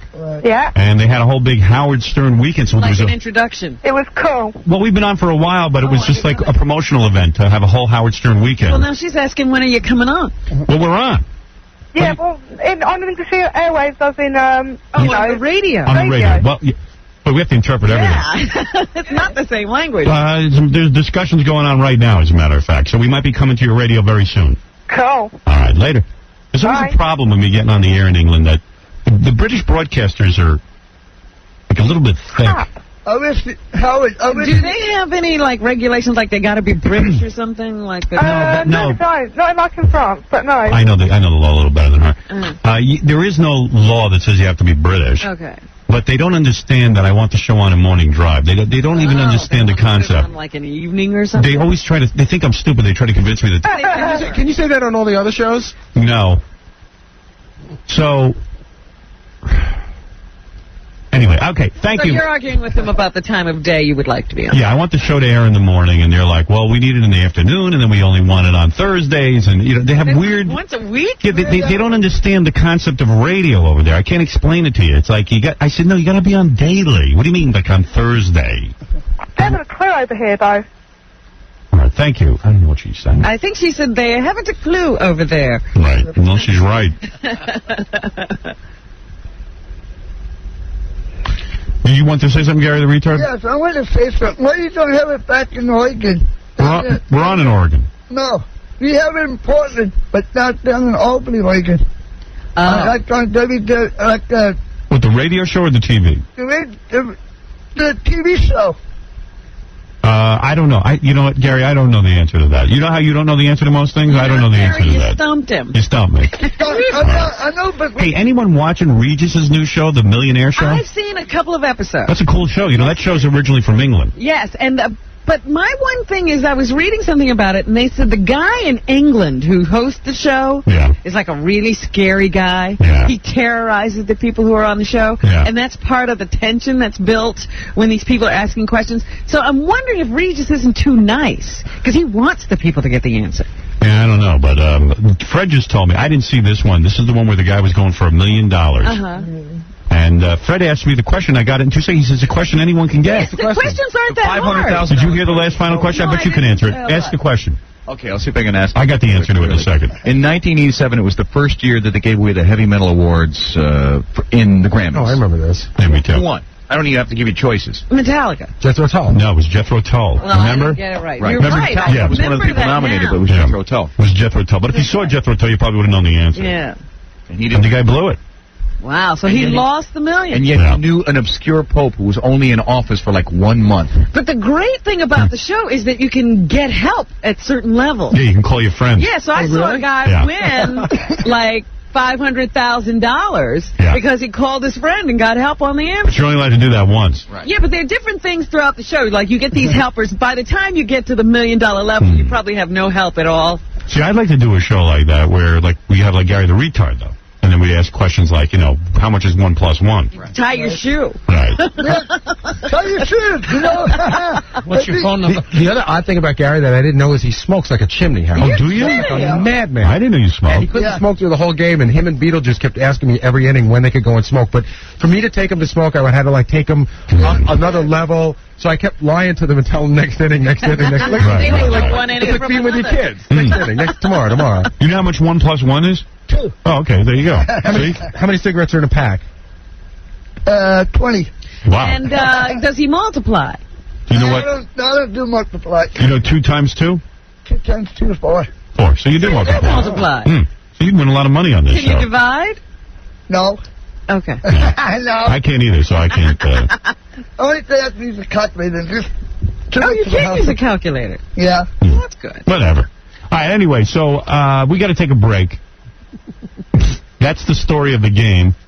Saturday was the big game. So why don't we have a contest with Gary the Retard?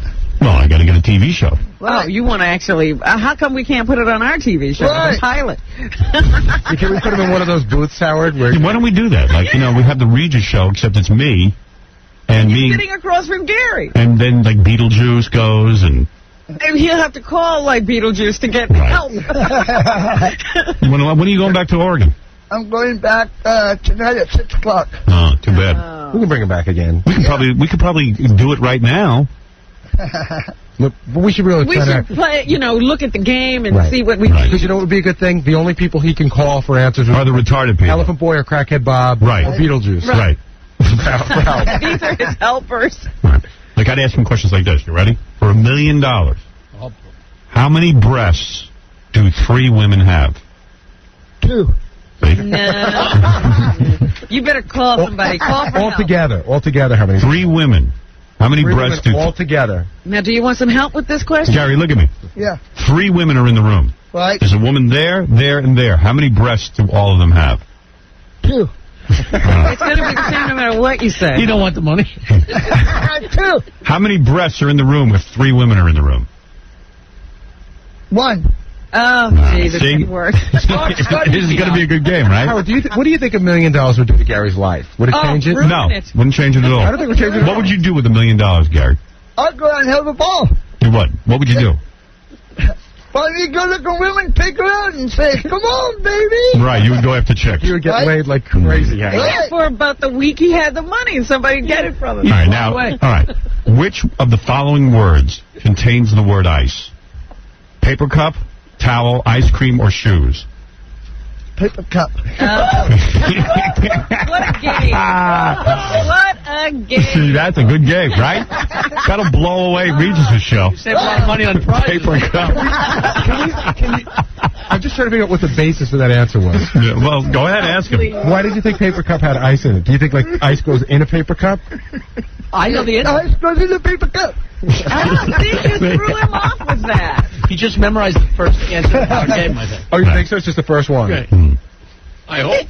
Wow. Who knows? See, wouldn't that be a cool game? Yes. Right. Right. You want to go back to Oregon with me? Sure. It's a lot cooler there than it is here. Is that right? Yes. You love Oregon, right? Yes. Yeah. You would rather live there than here? I wouldn't mind living here, but I'll tell you something. The way these people drive. Me and Mike were seeing a great big accident on the way back to the motel. 3-car piled up, but the cab company was involved with it. Well, you're right. Any women involved? The people don't... Yeah. 3 cars was involved. 3 women? No, 3 cars. All right. If 3 cars are in an accident, how many tires are at the scene of the accident? There's 4 tires in each car, so... Go ahead. And there's 3 cars. Yeah. How many tires? 24. Now he has the logic asking the press question. Oh, dear. All right. All right, here it is. What number follows 100? 1,000. See? They're very good. See, it'll be a great game. It does, but a long, long way. Feel like that Regent show. What's it called? Millionaire? Who wants to be a millionaire? Yeah. That's a cool show. Who wants to be an idiot? What? Who wants to be an idiot? No, our show has a real question mark because nobody will. All right, now, what part of the body does a headache affect? Your foot, your toe, your arm, or your head? Your head. Right. Ah. All right, you're on your way. That's the first question. There you go. How many pennies in a dollar? 100. Wow. Surprising. It's killing you. Who's sitting to your All left? right, how many pennies are in... What? Oh, the 3 sitting to my left. How many pennies are in $3? 3,000. Okay. Close enough. All right. The American flag is red, white, and blue. What color isn't on the flag? Blue, purple, red, or white? On the flag? Yeah. Let me think. Give me a minute. All right, take your time. The American flag is red, white, and blue. Which color is not on the flag? Blue, purple, red, or white? Red and white. Right. Okay. Final answer? That's your final answer. Final answer? Well, there's 4 tires. Anyway, so we've got a game show going between Gary, Beetlejuice. Oh, Beetlejuice is just, he'd be great for this game. Right. He'd probably win. I would bet that Gary could beat Beetlejuice. Really? Yes. You could beat him. I could beat him. Since he's so short, then you have to pick him up and go, oops. Sit All down there. All right, let's take a break. When we come back, we'll hear about Baba Booey's high school reunion. Yes. I found out the name of the king of pitch. I'll tell you about that when we get back. And we got a ton of other stuff to get to, but we'll be back right after these words. The Howard Stern Show. Well, no fakes here. It'll really be him, and it's no April Fool's joke either. Howard Stern is coming to TV once again. And this time his home's going to be right here on CBS 2. And News 2 reporter Pablo Guzman is live this noon with a big announcement. Pablo. That's right. In just a matter of months, coming to a television set near you on Saturday night, it's Howard Stern and CBS together. Right out of the starting gate, this moment from Howard Stern's news conference had to have some network executives reaching for the maylocks. It's amazing. I've been listening to your show for 8 to 9 years, and you are just the absolute best. Oh, well, thank you. That is not up to broadcast standards. Howard Stern, for those 1 or 2 who may not know, has made a lucrative career being the standard bearer for those who cheer his flip the bird, drop your pants, soldier old man, how low down can we get humor, that when it works, punches holes at pretension, and when it doesn't, makes even fans groan. Either way, his last Saturday night show often beats Saturday Night Live in the ratings, and advertisers are watching to see if it happens again. This is no April Fool joke, folks. Howard Stern's coming to network TV. Hey, want to thank Modell's for getting us those tickets to the Yankee game. That was very nice of them. Urkel will be here this morning. Rock Radio. K-Rock. Hey, it's Matt P. K-Rock. You're listening to a man whose gas is responsible for the hole in the ozone layer. Howard Stern. And Jackie Penthouse joke page Martling is very dirty. 79-minute CD, hot dog and donut. There's only $12 plus $4 U.S. shipping. Call 1-800-323-KING. His 3 Oleo CDs are stacked high at all coconuts in the warehouse. For new jokes and filthy 3D joke man, visit jokeland.com. Boy, did I miss that one. Yeah, I missed doing the plug. This Saturday night, we got a brand new television show for you. We've got Kendra Jade at the Bunny Ranch. Oh, you're kidding. Yeah, at the Bunny Ranch Whorehouse, and it's great. You actually go and you see her with customers and the whole thing. Because she decided to do one of those things where she's there nonstop and you can actually go and spend money and have sex, I guess. Yeah, while I was out in L.A., I was at one of the networks, and one of the guys came up and said to me, hey, congratulations, I see your show went up 500% in the ratings. And I don't understand percentages because, I'm like... 500? Yeah, 500. We must wow. have everybody watching. Yeah, I mean... I said, really? 500%.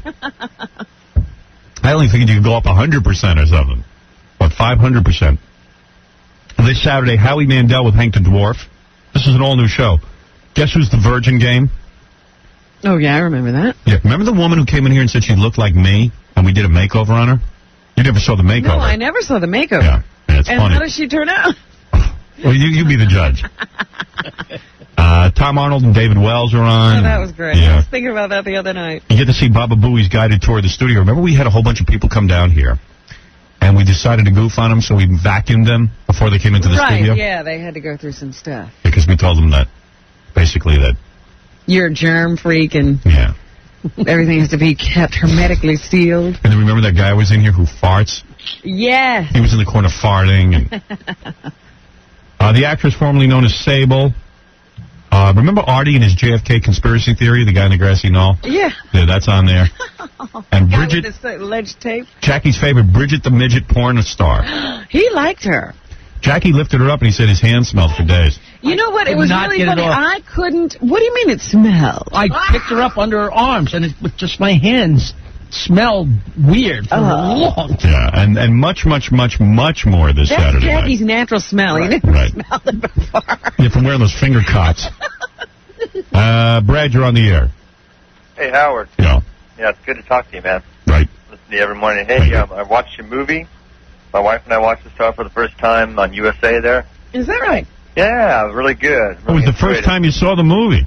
Pardon me? That was the first time you saw it? Well, yeah, we just got around to it. Now we're going to rent it so we can actually see the whole thing. That's Right. good. Yeah. Yeah. Yeah, Hey, Ivan was saying to me it'll probably drive up rental. Yeah, because you got to see what you're missing. I know exactly. But one thing we didn't miss is when, kind of sort of middle of the movie when Kenny's yelling at you. Yeah. They missed one of the bleeps. I mean, they did it before one of the F words there, so we did get to see that. Well, who knows? There were so many. How can you get them all? That was exactly. I know. And when that one lawyer guy's going off on the 7 words or whatever that you can't say. Yeah, that was all. I mean, that was just one continuous. So, and Yeah, I was pleased. I mean, I didn't know, people would like me walking across the screen and saying stuff. But and when I read I was like, man, come back.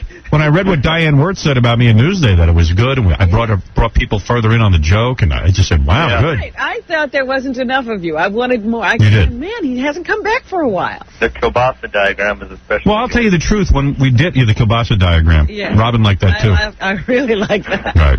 Well, anyway, the thing was, I said to Ivan, after we did it, I said, I don't know if I should walk across the screen or not, because, hey, it's a good movie. What do people need me walking across the screen? He goes, no, it'll be fun. To have a special TV version. Yeah, it was good. It was good. Yeah, good. Okay, good. I'm glad you liked it. All right. I think I know the part where he was talking about, because it seemed to me that the word came out and then like an afterthought was a bleep over Exactly. Right. Hey, am I still on, Howard? Yeah. Robin, I love listening to you too. Love your voice. Thank you. All right. Just talk mostly about me. Thank you. Howard, love you. Richard, love my voice. Yes. Everybody loves your voice. Everybody loves that voice. Who couldn't love this voice? Who couldn't? What the hell is Beetlejuice doing back on the phone? What is it, Beetlejuice? Howard. Yeah. He's on the ball. Hold on, let me give him the phone. Goodness. Thanks for sharing. What goes on over there? I have no clue. That's where we need a Yeah, Beetlejuice. Yeah, What do you want? yeah. I lost my tooth today. Yeah, I know. What? I lost my tooth today. Yes. Yes. Yeah, I want the dentist. Well, this is not a dentist. Howard. Yeah. What he's trying to say is... Dude, all you do is program him, and he never gets it right. Yeah, what he's trying to say is his tooth fell out. I got it in a little baggie here. Yeah. All right, I'm interested in getting his teeth fixed. Yeah. Why? Then he's not funny. Well, we maybe auction it off and have a dentist call Oh, him. get out of here, Sean. What's the matter with you? Call the dentist and get his tooth fixed. Yeah. I think he's panhandling for a tooth. Yes, Eileen, you're on the air. We're back live. It's Monday. Hi, Howard. I would tell you the date, but I don't know it. August 30th, I happen to know. There you go. Hi, Howard. I was going to... You should be on Regis's Millionaire Show, Robin, the way you have all that information at your I fingertips. even have to call for help. Yeah. Regis is all happy because he thinks, like, wow, now he's like the king of... primetime show. Yeah, but meanwhile, anyone can host that show. know, I'd love to do that. That's easy money. In the tabloids, they say he's hoping this is his ticket away from Kathy Lee. She is so annoying that I know he must be so annoyed with her. You know, she's horrible. He says well, I don't know what he says, but in the tabloids they say he can't stand the stories about her kids. He can't stand her, you know, her attitude about life. Yeah, you know, and all the lecturing and, you know, it's just annoying. She's horrible. And she's just so, I can't even watch it anymore. I tuned in for a couple of minutes. I am fascinated. Yeah. I must say, I am fascinated by what comes out of her mouth. I know what you mean. Like I know I hate her, but I watch her, so I must like her. I've never figured out. At least I don't stay for the whole show. I can only take her in small doses. Yeah, I might actually sit there for the whole thing. By the way, I was mentioning before when I was out in Los Angeles, there was a guy called the King of Pitch. Yes. His name is Bob Cosberg. Okay. Yeah. I should have said that. They got a whole thing about him, a whole article. Oh, really? Yeah, I told you, the King of Pitch. What did they say in the article? They say Cosberg knows that having more, he pitches anything. And he's good. He's the King of Pitch. Sherry Lansing says he's the best idea man in Hollywood. Oh. You got to hear the guy pitch. But, you know, like, it's different being an idea man than just pitching. No, but he pitches. Is he pitching his ideas? As a creative producer, he'll pitch anything. As a creative producer, he has pitched hundreds of ideas to the Hollywood studios. How many have been picked up? At any given time, he might have as many as 30 projects in active development with the various studios. So he's going about what? And now he's on the internet. Now they're saying that he'll even read people's suggestions on the internet. If he likes one, he'll pitch that. Okay. So. Says if you have Shockwave installed, you'd like to hear an excerpt of an interview with the King of Pitch, Cosberg. You can actually go on and click there. Yeah, you click it. Maybe you can learn to pitch like the King of Pitch. He's good. Had me going.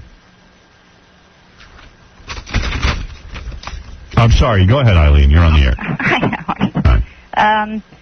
I was going to ask your advice, but I think I've answered my own question. And just want to tell you, I watched Private Parts this weekend, too, and it was great. And thank you. Really enjoy it. And I enjoyed the bit today about the baseball game. I wish I had seen it.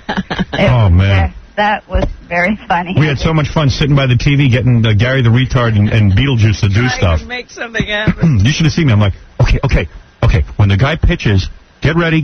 On 3, everybody get up. Everyone stand up. 1, 2, 3. And then all of a sudden they stand up, and I'm like, wow, I'm controlling what's going on TV.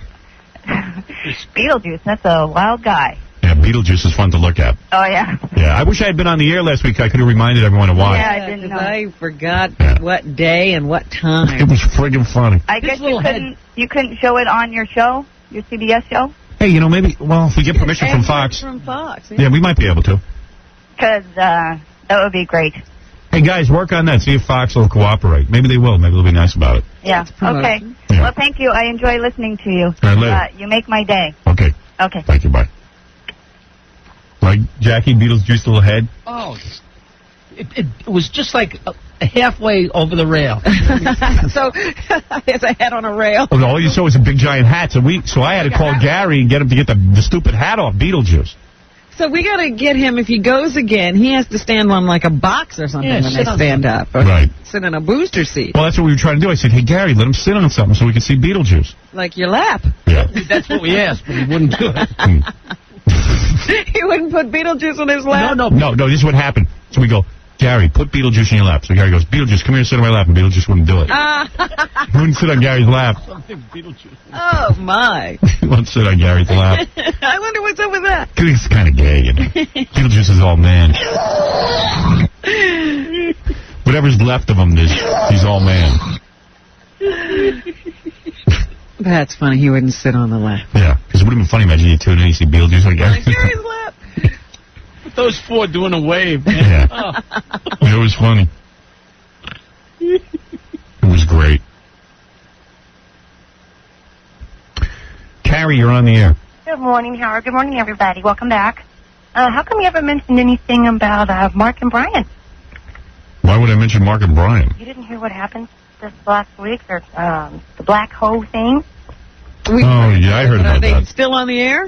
Yeah, we thought that you'd be saying something about that. Well, what are you going to say about Mark and Brian? I mean, they're so desperate for ratings that any publicity would help them. Those two idiots who compete with us in Los Angeles evidently did some promotion. Uh-huh. Or the station did a promotion. Right. It's a black hoe or something. And of course, it's like a stupid, lame Mark and Brian, but they went, okay, if you want to win a black hoe, because they want to say the word black hoe on the air, so they gave away these black hoes, like a hoe you use in a garden. Right.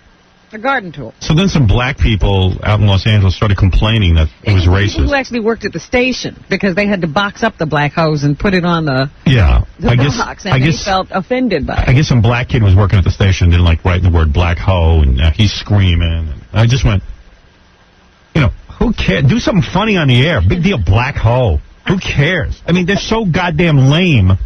I mean, they're probably thrilled they're getting some publicity, those two idiots. Yeah. That's why we didn't bother with it. Yeah, those two should just get naked on TV and bone each other. Oh. So that finally they'll get real publicity. You should get naked on TV, Howard. Yeah, here's a stunt. No, I shouldn't. Here's a stunt for them. Tell them to come out of the closet. Yeah. Please, for all of us. That'd be cool. Please. I talked to you a few months back, and you asked me if I would do a few things to be able to come on your show. Yeah. See if you remember, sitting in chocolate pudding naked and fart. What is she saying? You asked her to do some things. Yeah. You wanted me to... All right, thank you. Most of the listeners are so inarticulate. She thinks it was special stuff. That's a list we run off to anyone. What are you, right? Penny, hi, you're on the air. Hi, Howard. Yo. I just wanted to tell you I love your Fox show. We don't get E! Entertainment down here. What's the Fox show? The Fox show? So your show that's on Fox. Oh, maybe in her area it's on Fox. Oh, where are you calling from? Southern Indiana. Oh, okay, good. All right, yeah, our Saturday night show. Exactly. Well, thank you. I had a meeting with some guys out in Los Angeles about the Saturday night show, and now we're rolling along, and seems to really have kicked in. People dig it. And oh yeah, it's far better than any of the other shows. I'm a stay-home mom, so I don't get out much. Right. It's the only thing that hits, it's the best humor going. Thank you. Now, we've had a couple of good shows in a row, and I guarantee you this Saturday night is going to be real good, too. It's a brand new episode, and we've got some great stuff coming up on there. We're very proud of the format, and, it's just working out real good now. Now I'm feeling good about it. Oh, you should. All right, thank you. Oh, you're welcome. Okay. You got to hear this. This is funny, because Urkel's coming in here. Jaleel White, the kid who played Urkel. He's got a new TV show. Grown up now. He's a nice guy and everything, so. He's one of the, but he's one of the child stars who actually grew up. Gary Coleman's still small. Still tiny. Lewis is still small. Yeah, and Urkel, I noticed, I ran into him on the plane. This is kind of funny, too. And, I think he's kind of a muscular guy now. Yeah. He's an adult. Yeah. And, he likes. I saw him on the cover of something. He likes showing off his muscles, because he's, wearing tight shirts and. But I think that's, totally to get away from that Urkel who was like a nerd and sort of sunken. Yeah, well, let me tell you something, Matt. So we're on the plane. Right. And as we're getting off, I say I see Jaleel, so I go, hey, Jaleel, man, I'll see you on Monday because you're coming in to do the show. He goes, yeah, we're talking. And then the stewardess goes, she says, someone asked for their bag. My agent asked for his bag. She goes, oh, it's right behind Urkel. Oh, no. Yeah, she calls him Urkel. And I was looking at Jaleel, and Jaleel's a nice guy, because he's a grown man now. Because he actually leaned over and thanked that same stewardess for her nice hospitality on the plane and everything, after she called him Urkel. Wow. He was like, thank you very much. And I was like, what's he thanking her for, man? She called him Urkel. But he tries not to get offended, I guess. I mean, is that going to follow him around the rest of his life? He better do something quick. It made him rich. He's in first class. I was in business. Still Urkel. Still Urkel, though. He travels with a black guy. Is that right? Yeah. Not like a big black guy, but just another black guy who kind of, takes care of him. No, that's nice. Yeah. Listen to that whole thing. I wish I had somebody to take care of me. Yeah. Where are you, Trav? You're with your agent. He takes care of you. He didn't take care of anybody. You travel with a little white guy. Right. Travel with an old white guy. Yeah. Now, usually I travel alone. No, you don't. Yeah, I did. The last couple of times I went to L.A. I went myself. Yeah. Well, that's unusual. Yeah. Usually you have Ralph, a little bad guy. Urkel and his pal. I don't know what was going on there. But the The other guy looks like all protective, you know. Really? Yeah. That's Urkel's Ralph. Right, yeah. The circle's Ralph. Come on, Ralph was out in California this week. Uh-huh. What was he doing out there? You know, I got to tell you something, man. This dude has got to write a book. I said to Jackie... How does he live? He goes out, he stays at the Bellage. You know, first of all, the only person Ralph works for is me, and I know what we pay him. He swears he has other projects. No, he doesn't. That's a lie. That's what he says to make himself sound better? Right. He works for me. Okay. He doesn't have any money. I know that. Well, I've seen his car. He couldn't possibly have He goes out to California, he rents a car, he stays at the Bellage, he eats meals. Well, he must save just for these trips. Mm-hmm. Yep. And he goes out to movies. I go, like, he never works.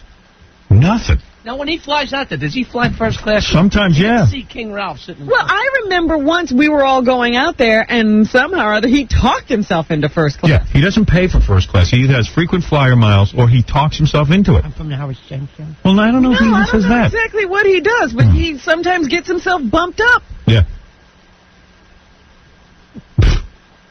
He's doing it. Yep. He sure is. He's living La Vida Loca. Yeah.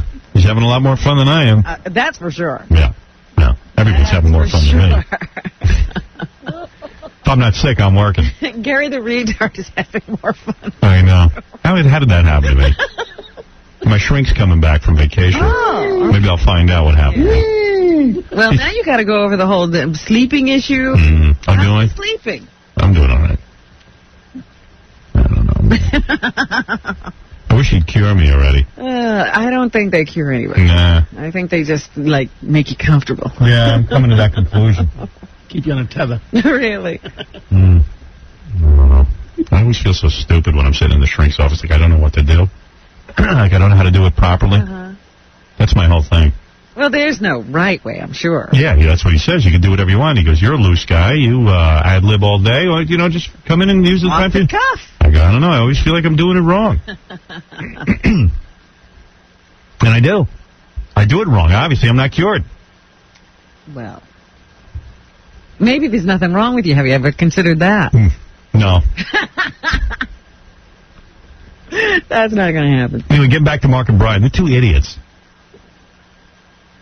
That's all I got to say about that topic. Frank, you're on the air.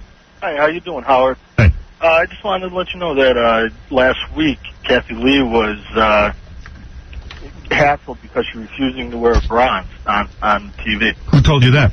It was in the paper last week because the old yentas that watched the show were complaining about it, and she's refusing to do it still. Kathy Lee has doffed the bra? Yes. Kathy Lee better find a time machine because she's getting very close to being very over. Yeah, she does not realize gravity is set in. Yeah. I've seen her with her, like, the braless look. Yeah. So I just wanted Her boobs don't look that I've good. never noticed her chest. They're drooping. I do. Thank you very much. They look like zucchinis. Look, cucumbers. Yeah. I think it was in the newspaper, too, that... And you know if it was in the newspaper, they released it. What's that? That she wasn't wearing a bra. You know, she's desperate now to keep that image, I guess. That she's young and sexy. Yeah. Who knows? I know Regis can't stand her.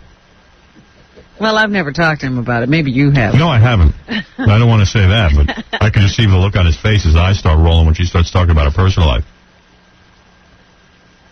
So what did you do? You just stayed in New York the whole vacation, and what did you do? Did you go somewhere? Did you go to movies? Or I went to a couple of movies. You did? But that's not always a pleasant experience these days. Did you see The Sixth Sense? I saw that a while ago, and I really liked that. You I liked love that? the ending of that movie. Yeah. The ending was good. Yeah. But I'll never believe that he was thinking of Bruce Willis when he wrote that. Yeah. The movie made another $20 million this I weekend. know, it was #1 again at the box office. And then I went to see, what else did I see? In Too Deep.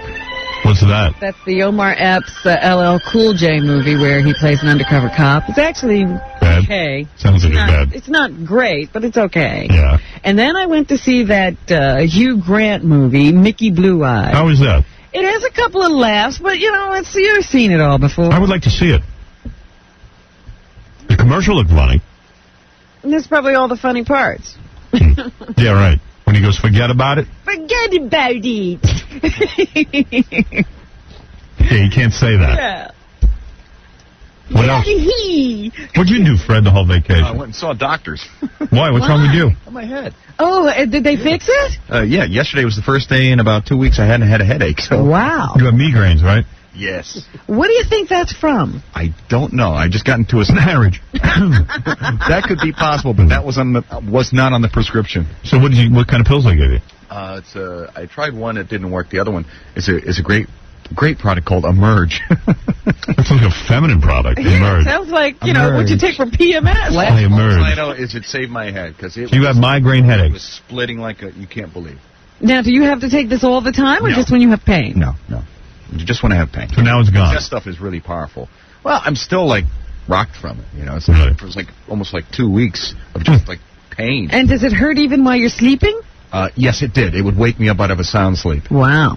It was I'd go to sleep for about 40 minutes, and I'd wake up, my head would be pounding. That's how it was. I've been sick for 3 weeks. I'm still sick.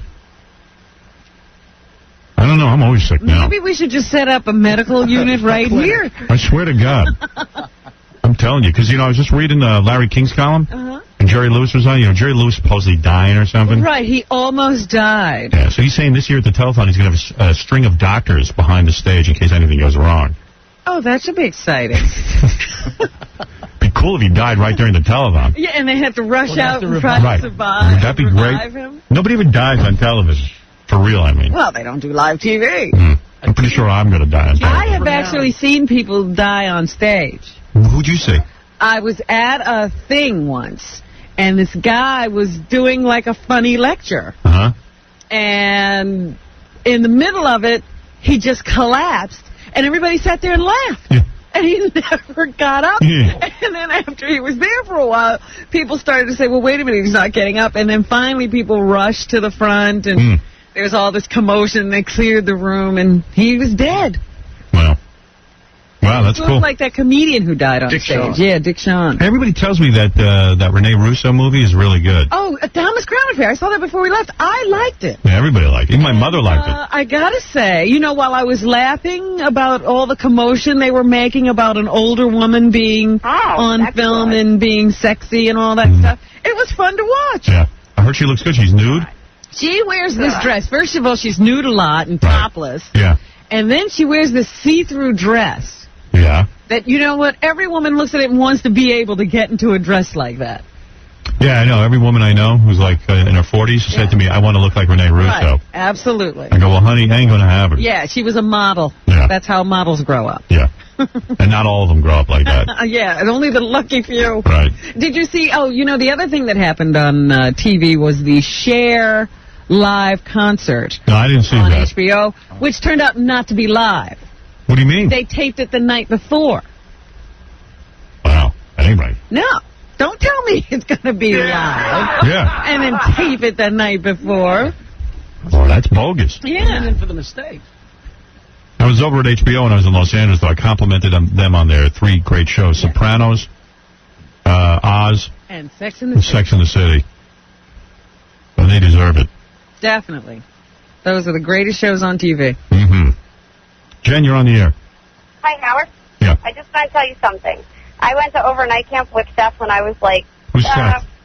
Seth Green from Buffy the Vampire. Oh, he's You know who he is. Yeah, I know who Seth Green is. That's the kid You who... know Dr. Evil's son, Scott? Yeah, that's the kid who plays the werewolf. Yeah. Well, anyway, I was 14, 15 maybe. We spent our summers together in overnight camp, and they let us hang out together at night for a couple hours, and he taught me how to have oral sex. He did it to you, or you did it to him? I did it to him, but he taught me how. He was telling me what was cool and what wasn't. Wow. Are you He good taught me looking? everything I know.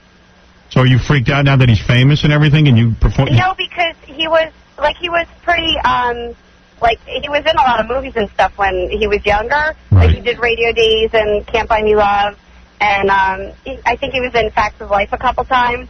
So were you into him because... Are you a good-looking girl? Yeah, I'm pretty cute. Yeah. Were you into him because he was, on TV and stuff? Yeah, well, because he was a movie star, I wanted to say... It wasn't Don't use that word, honey. Just say oral sex, please. I'm sorry, oral sex. No. But anyway... How old were they when this was going on? How old was who? She said 15. I was 15. He's older than I am. He's 26 now. I'm 23. Oh, so he was so 18. he's 3 years older than I was, yeah. They were in the same sleepaway camp. Yeah, we went to overnight camp together. I don't understand. If he's 18, he's a camper, or was he a counselor? You know what? I think I was 14 and he was 17. Oh, okay. And you aren't in overnight camp. You can't be a junior counselor until you're like 18 or 19 because it's different than day camp. Well, you know what? I wish I had some oral sex at camp. Yeah, but it sounds like, he probably learned and became expert and efficient at it very early. And so he was able to pass that knowledge on. Yeah, because he was on TV at a young age. So now when I saw him in Austin Powers and he was in Enemy of the State, all I can think of is that, I hooked up with him. Do you want him back? Do I want him back?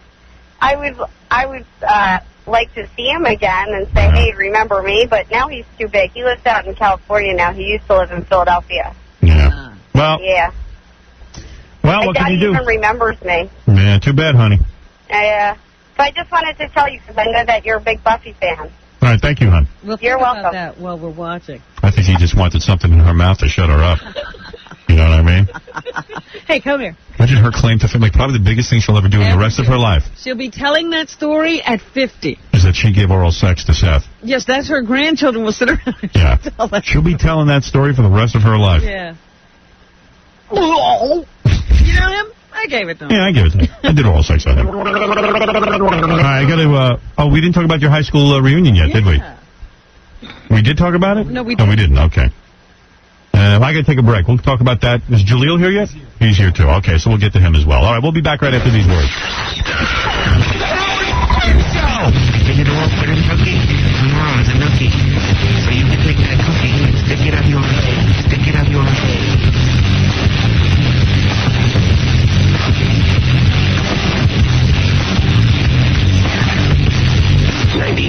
K-Rock Radio. K-Rock. Thanks to Andy Dick for the nice words at Woodstock. Here's the hit. Here's my big fat hit. Big deal. Howard Stern. Who loves Howard Stern? Howard Stern Show.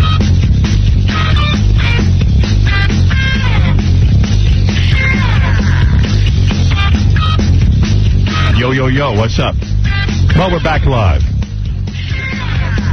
Hey now, check out Saturday night's television show. It's all new episode, especially Kendra Jade at the Bunny Ranch whorehouse. You'll actually go to the whorehouse and see her working the Johns.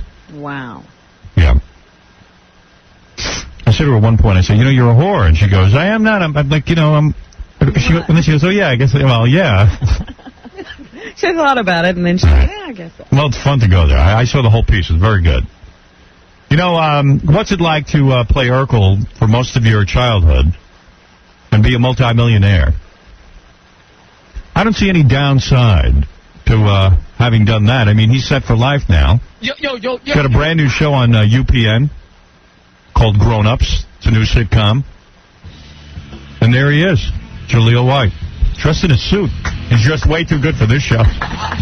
Where does he think he is?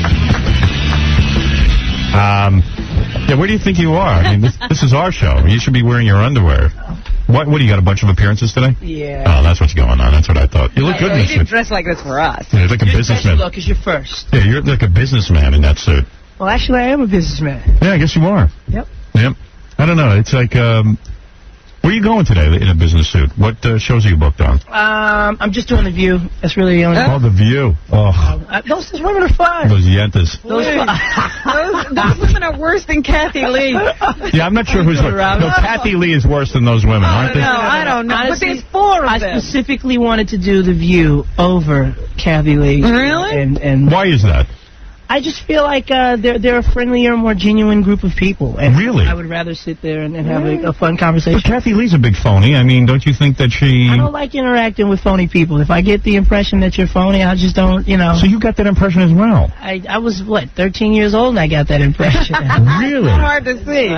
It's very rare that you hear somebody say something refreshing like that. I'm just, she didn't do anything personal to me or whatnot. I just got the feeling, it's like, lady, I really don't think you're into me at all. I don't think you really give a damn about this interview. Really? Wow, that's fantastic. You talked to The View women before? Hold it, I have to applaud that. Okay. I haven't talked. I really have to applaud that. because I think you're going to come away with that same feeling. I don't know. At least, well, I guess there are a couple ones in there that I get a genuine. You know who I dig? I dig that new Chinese broad. I mean, from her looks. Don't you think she's kind of hot? She's cute. I mean, she might be dopey, but who cares?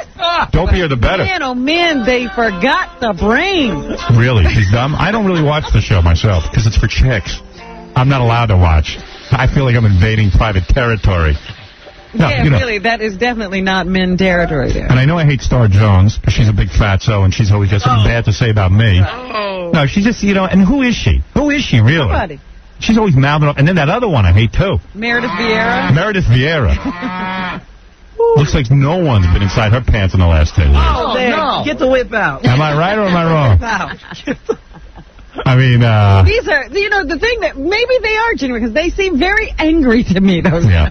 And who the other broad, Joy Behar. Joy Behar. I'm going to have a good time. That's what you say. Wherever I go, my attitude is I'm going to try. My attitude is. It might be your attitude, doesn't mean you're going to have one. Well, what are you going to talk to them about? I don't know. Shucks. Whatever's going on. Who will handle the interview? Because they're like a singing group. Everybody has to get the lead. Right. Yeah. Who do you think will handle it? Have you had a pre-interview with them? Yeah, I had a pre-interview with them. And they didn't tell you who will be asking the questions? Any one of them can rock it as far as I'm concerned. Well, let's hope they're not on their period together. Oh, they have to be, John. Too many. They do, because women who work together get their periods at the same time. I know Robin and I get our periods at the same time. We're always on the same cycle. Yeah. So I think you've done a pretty good job of shedding the Urkel image, because, first of all, as Robin says... What are you talking about, shedding the Urkel image? Well, I'm going to lead into my thesis. Okay, all right. Because Robin says, you take, Leave It a Beaver. Okay, Beaver. He's still Beaver. He's still Beaver. Yeah. And you take... And then you take Gary Coleman or Webster... Neither one of them managed to even grow. Well, they're both significantly shorter than me. Right, I was always nervous you wouldn't grow. Right, we thought you were going to be one of those guys. It seemed like the curse of every kid actor. Emmanuel Lewis is literally one of the coolest celebrities I have ever met in my entire... You hang with him? I have hung out with Emmanuel Lewis. How can you hang out with him? Comes up to your knee. Hey, how are you going to judge? How are you guys, of all people on this show, going to judge somebody because of their height? But seriously, though, when you hang around with him... You pick him up? Have you ever had, I pick Manny up. Manny would probably swing on me if I tried to pick him up. But is it hard to think of him as a man because he's in the trap in that little boy's body? Not really. Is he dating? I listen to more of what's coming out of somebody's mouth, and I'm telling you, this guy has got a serious head on his shoulders. And where did you meet him? I met Manny just through the business. And Manny. Manny? Manny? That's an old Jew, Manny. Manny. He's over at the deli. What do? You put him in your knapsack and you guys go out for dinner? Do you pick up women together? Yeah. Where do you go, Toys R Us? We did go to a club, though. Yeah. Oh, that's got to be fun. We did go to a club. I got to introduce Jaleel to Beetlejuice. Yeah. Wait a second. Let me understand something. Where do you meet Manny? Emmanuel Lewis. He did Family Matters. Okay, so the two of you obviously related to one another because you both played, as kids. You were child stars. All right. So there's something to talk about there. Exactly. And when you're talking to him, you can relate to him as an adult, even though he's trapped in a child's body. Definitely. Right. I mean, I just think he has a firm handle on how to deal with this business, especially having grown up in this madness. So I can learn a lot from him. So now do you go over his house? When I was in Atlanta, yeah, I visited him. Does he have a mansion? Is he he must be wealthy. Well, his house was being remodeled at the time, so I couldn't go. He came to pick me up. Right. But does he have a regular sized car? Yeah, he's good. Does he drive? Yes. How does he drive? He drives this huge freaking truck. Yeah, but does he have special pedals so he can seriously? Okay, yes he does, but I'm a friend, so I am not going to bash him. No, I don't want you to bash him. I'm curious about it. Is his whole house scaled down? Like when you go in the toilet, it's very low to the ground? You have to bend down and crawl in. No, seriously, I would do. I built my house for a tall guy. I mean, the ceiling's high. He has a dollhouse. Right. He has a dollhouse. Howard, I would venture to say that his house is as big as your house. No, I don't doubt that. No. We're just saying, is everything low? Yeah. No, everything was normal. He just kind of... But the mirror would have to be low. Yeah. You know what I'm saying? And the chairs. And the chairs. Man, enough money to hire somebody to hold him up to the mirror. Does he live by himself, or does he have a chick? I think he lives by himself. He does. He's a bachelor. Yeah. All right. Definitely. And you went to the club. Can this kid get laid? Definitely. I Be wouldn't honest. put it past him. Really, you don't know. I'm telling you, I would put it. He is Did so you cool. see You didn't see any chicks? to the ladies? I see him talking like we walk in the club. He just grabs two girls and we go straight to the dance floor. No high posting in a corner. And when you go to the club, does he dance on top of the table or does he dance on the dance floor? He's on the dance floor getting his groove thing on. Really? All right, and let me understand something. Hey, baby, you want to dance? So when you talk, Great night. so when you talk with him, do you talk about women and stuff? You talk about anything you would talk to. Did he ever bring up Michael Jackson and sitting on the kid's lap? Carried around. Carried up. That had to be a horrible experience for him. I really didn't talk to him about it. I don't believe that. See, Michael Jackson never called you, did he? No, Mike didn't call me. I think I was too big for Mike. Yeah, right. You're too big, tall. I was too black. I wanted the two. You're too black, too tall. You got a mustache. Prove something. Right. So wait a second. Because for a time in Emmanuel Lewis's life, now this to me, if I had him sitting here, I would have to ask him this. For a time, he would be on Michael Jackson's lap all the time, and it had to be confusing to him because he was really like a mascot. he was 13 years old when he was sitting on that guy's lap. He was probably older than It that. was worse than just sitting on his lap. Michael never let his feet touch the ground. Right. So what do you think? What do you say about that? Hey, man, I don't know the nature of that relationship. Oh, yes, you do. And you never asked? You do too. I know you do. How could you not ask? What do you say? You don't know the nature of that relationship? Sounded like the answer from a witness stand. yeah. None of this counts. He's been coached by a lawyer. You know the funniest thing about this room? People don't understand the configuration. You're getting it from all sides from here. Right. Yeah. If somebody runs out of something to say, someone else will think of something. So, wait a second. So I got to tell you this story. Okay. I'll tell you're a good sport. So we're on the plane. And by the way, I want to explain something. I'm coming back from Los Angeles. Now you're going to... Yeah, let me explain this, okay? Because I know you were giving me a strange look back there in business class. I wasn't going to say No, wait a second. Wait. What were you thinking? What were you thinking? That I'm down on bad times? No, I wasn't thinking you were down on bad times at all. I was just like, wow. I mean, I really thought didn't he know was what a to big think. star. Yeah, I didn't know what to think, really. All right, listen to this. Let me explain. Your CBS is being cheap, man. No. Did you think about not doing the show? Yeah, he gets not a big star. Honestly, you really want to know what I thought? What? I thought something obviously has gone wrong with this guy's plans, and this guy is really a big person because most celebrities will say, screw it, I am not flying if I'm not flying first class. So when I saw you in business class, like I said, this guy's really cool. This guy's down to earth because he's got to get back for work, and it doesn't matter. He's going to get on his plane. Funny you say that. Wow. Now, here's what happened. It was a good Funny you say that. impression you Here's made. what happened. First of all, it wasn't CBS. I was flying out there on my own dime. Okay. I fly first class because I want to feel like I'm happening. Well, bottom line is they lose your luggage if you don't fly first class. Exactly. So I was booked on American Airlines to fly home at 1 o'clock. So I get to the airport, they tell me the flight's canceled. Oh. Okay. And you know what? I've been kind of disappointed in first class because I used to go to Los Angeles all the time. I see big celebrities. Yeah. Always see big celebrities in first class. It was always exciting to come back and talk to Robin about it and everything, how we interacted. Yeah, we'd have a good time off his trip. Yeah, so I get to the airport, and they tell me it's canceled, and they say, well, there's a flight at 1:45 on United. So you must have been booked on that flight to begin with, or were you booked on American? I was booked on that flight, on the United flight, because I guess your entourage had taken up all the seats at first. There was nothing left. Right. So you get to American. Jaleel from the plane. Yeah, so American was like all booked up. It was canceled. 3 o'clock was all booked up. They said you go on 1:45, and the guy at Special Services says to me, but here's the deal, you got to fly in business class because Elizabeth Hurley has your seat. Well, that's not quite true. Well, that's what the guy said because The guy said he would have. he would have given me the seat if I was flying under my own name. Known who you were. Right. But Elizabeth Hurley Flies under her own name. 2 seats. Right. So listen to this. So now I'm saying to myself, oh, crap. You mean I'm going to be in business class and Elizabeth Hurley's going to be in first class and I'm not going to get to look at her and she's going to think I'm a loser and I'm down on my luck? Yeah, right. She wasn't looking at anybody. Really? So I get on the plane. They sit me down in business class. I said, you know what? My agent said to me he would go back and wait the next day just to go home in first class. We had come back. We had done some very successful That's what business. I said. Most people would do it. Right. And I said, what's the big deal? So we're in business class. You were probably thinking nobody's been on these planes anyway. Yeah, it's going to suck anyway, right? And so then you get on, and everybody. I'm sitting down in business class. All of a sudden, I see Jaleel, and I go, uh-oh. Now Jaleel's going to think I'm a loser and that I'm down on my luck and I'm cheap. Right. The thing is that a couple of weeks ago, you were on the flight with John McEnroe. And he was in business class. And he was in business, and you were making fun. The stewardess came up to me and said, I guess he's not doing that well. So now I'm thinking, so crazy. You're so cold. That's so crazy. So I see Jaleel, and Jaleel, you travel with some brother, right? Yeah, I was Who's it, your friend? Yeah, buddy of mine. Yeah. I could see there was a whole thing going on there. What? Yeah, he's got like a Ralph that I travel with. Oh, what's the man? Yeah. Your And best friend. And the man looks out for him and stuff, you know. Right. So, in case it gets grimy in the streets, you know? yeah, and what's the deal? Your man doesn't even work except for you, right? No, he's got his own job. He does? He's literally a friend, man. Okay, all right. Thank you. Right. So, all of a sudden, Jaleel sees me. He's a nice guy. He's a friendly guy. Comes back to say hi. And I'm He saying to myself, walked back to business. I want to just say, hey, listen, I was supposed to be in first class.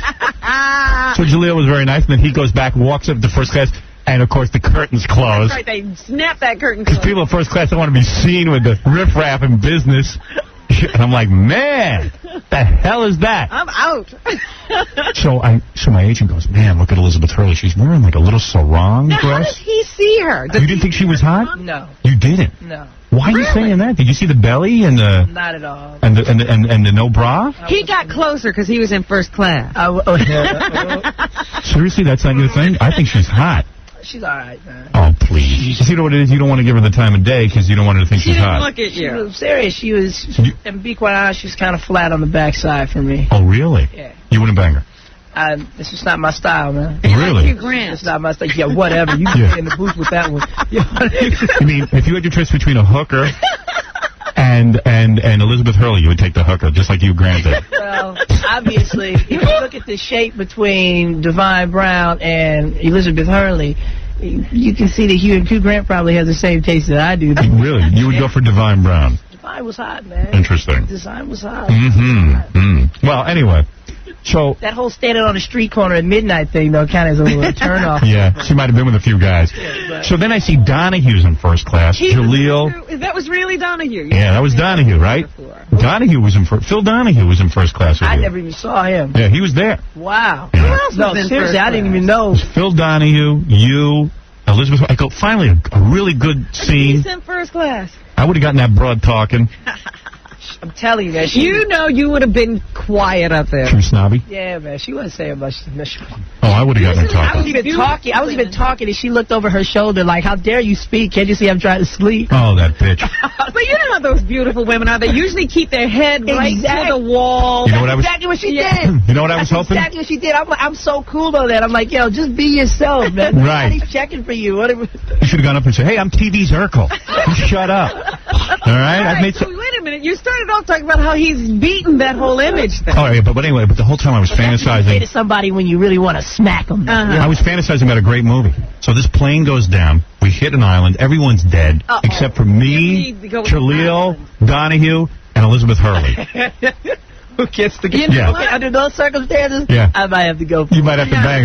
No, I had in the movie. In the movie, you bang Donahue, and then I bang Elizabeth. You're all going to die because none of you have ever done anything for yourselves. It wouldn't go down that way, Howard. I Right. can assure you. Oh, you think none of us know how to live on our own? You don't know how to do anything on your own. So, okay.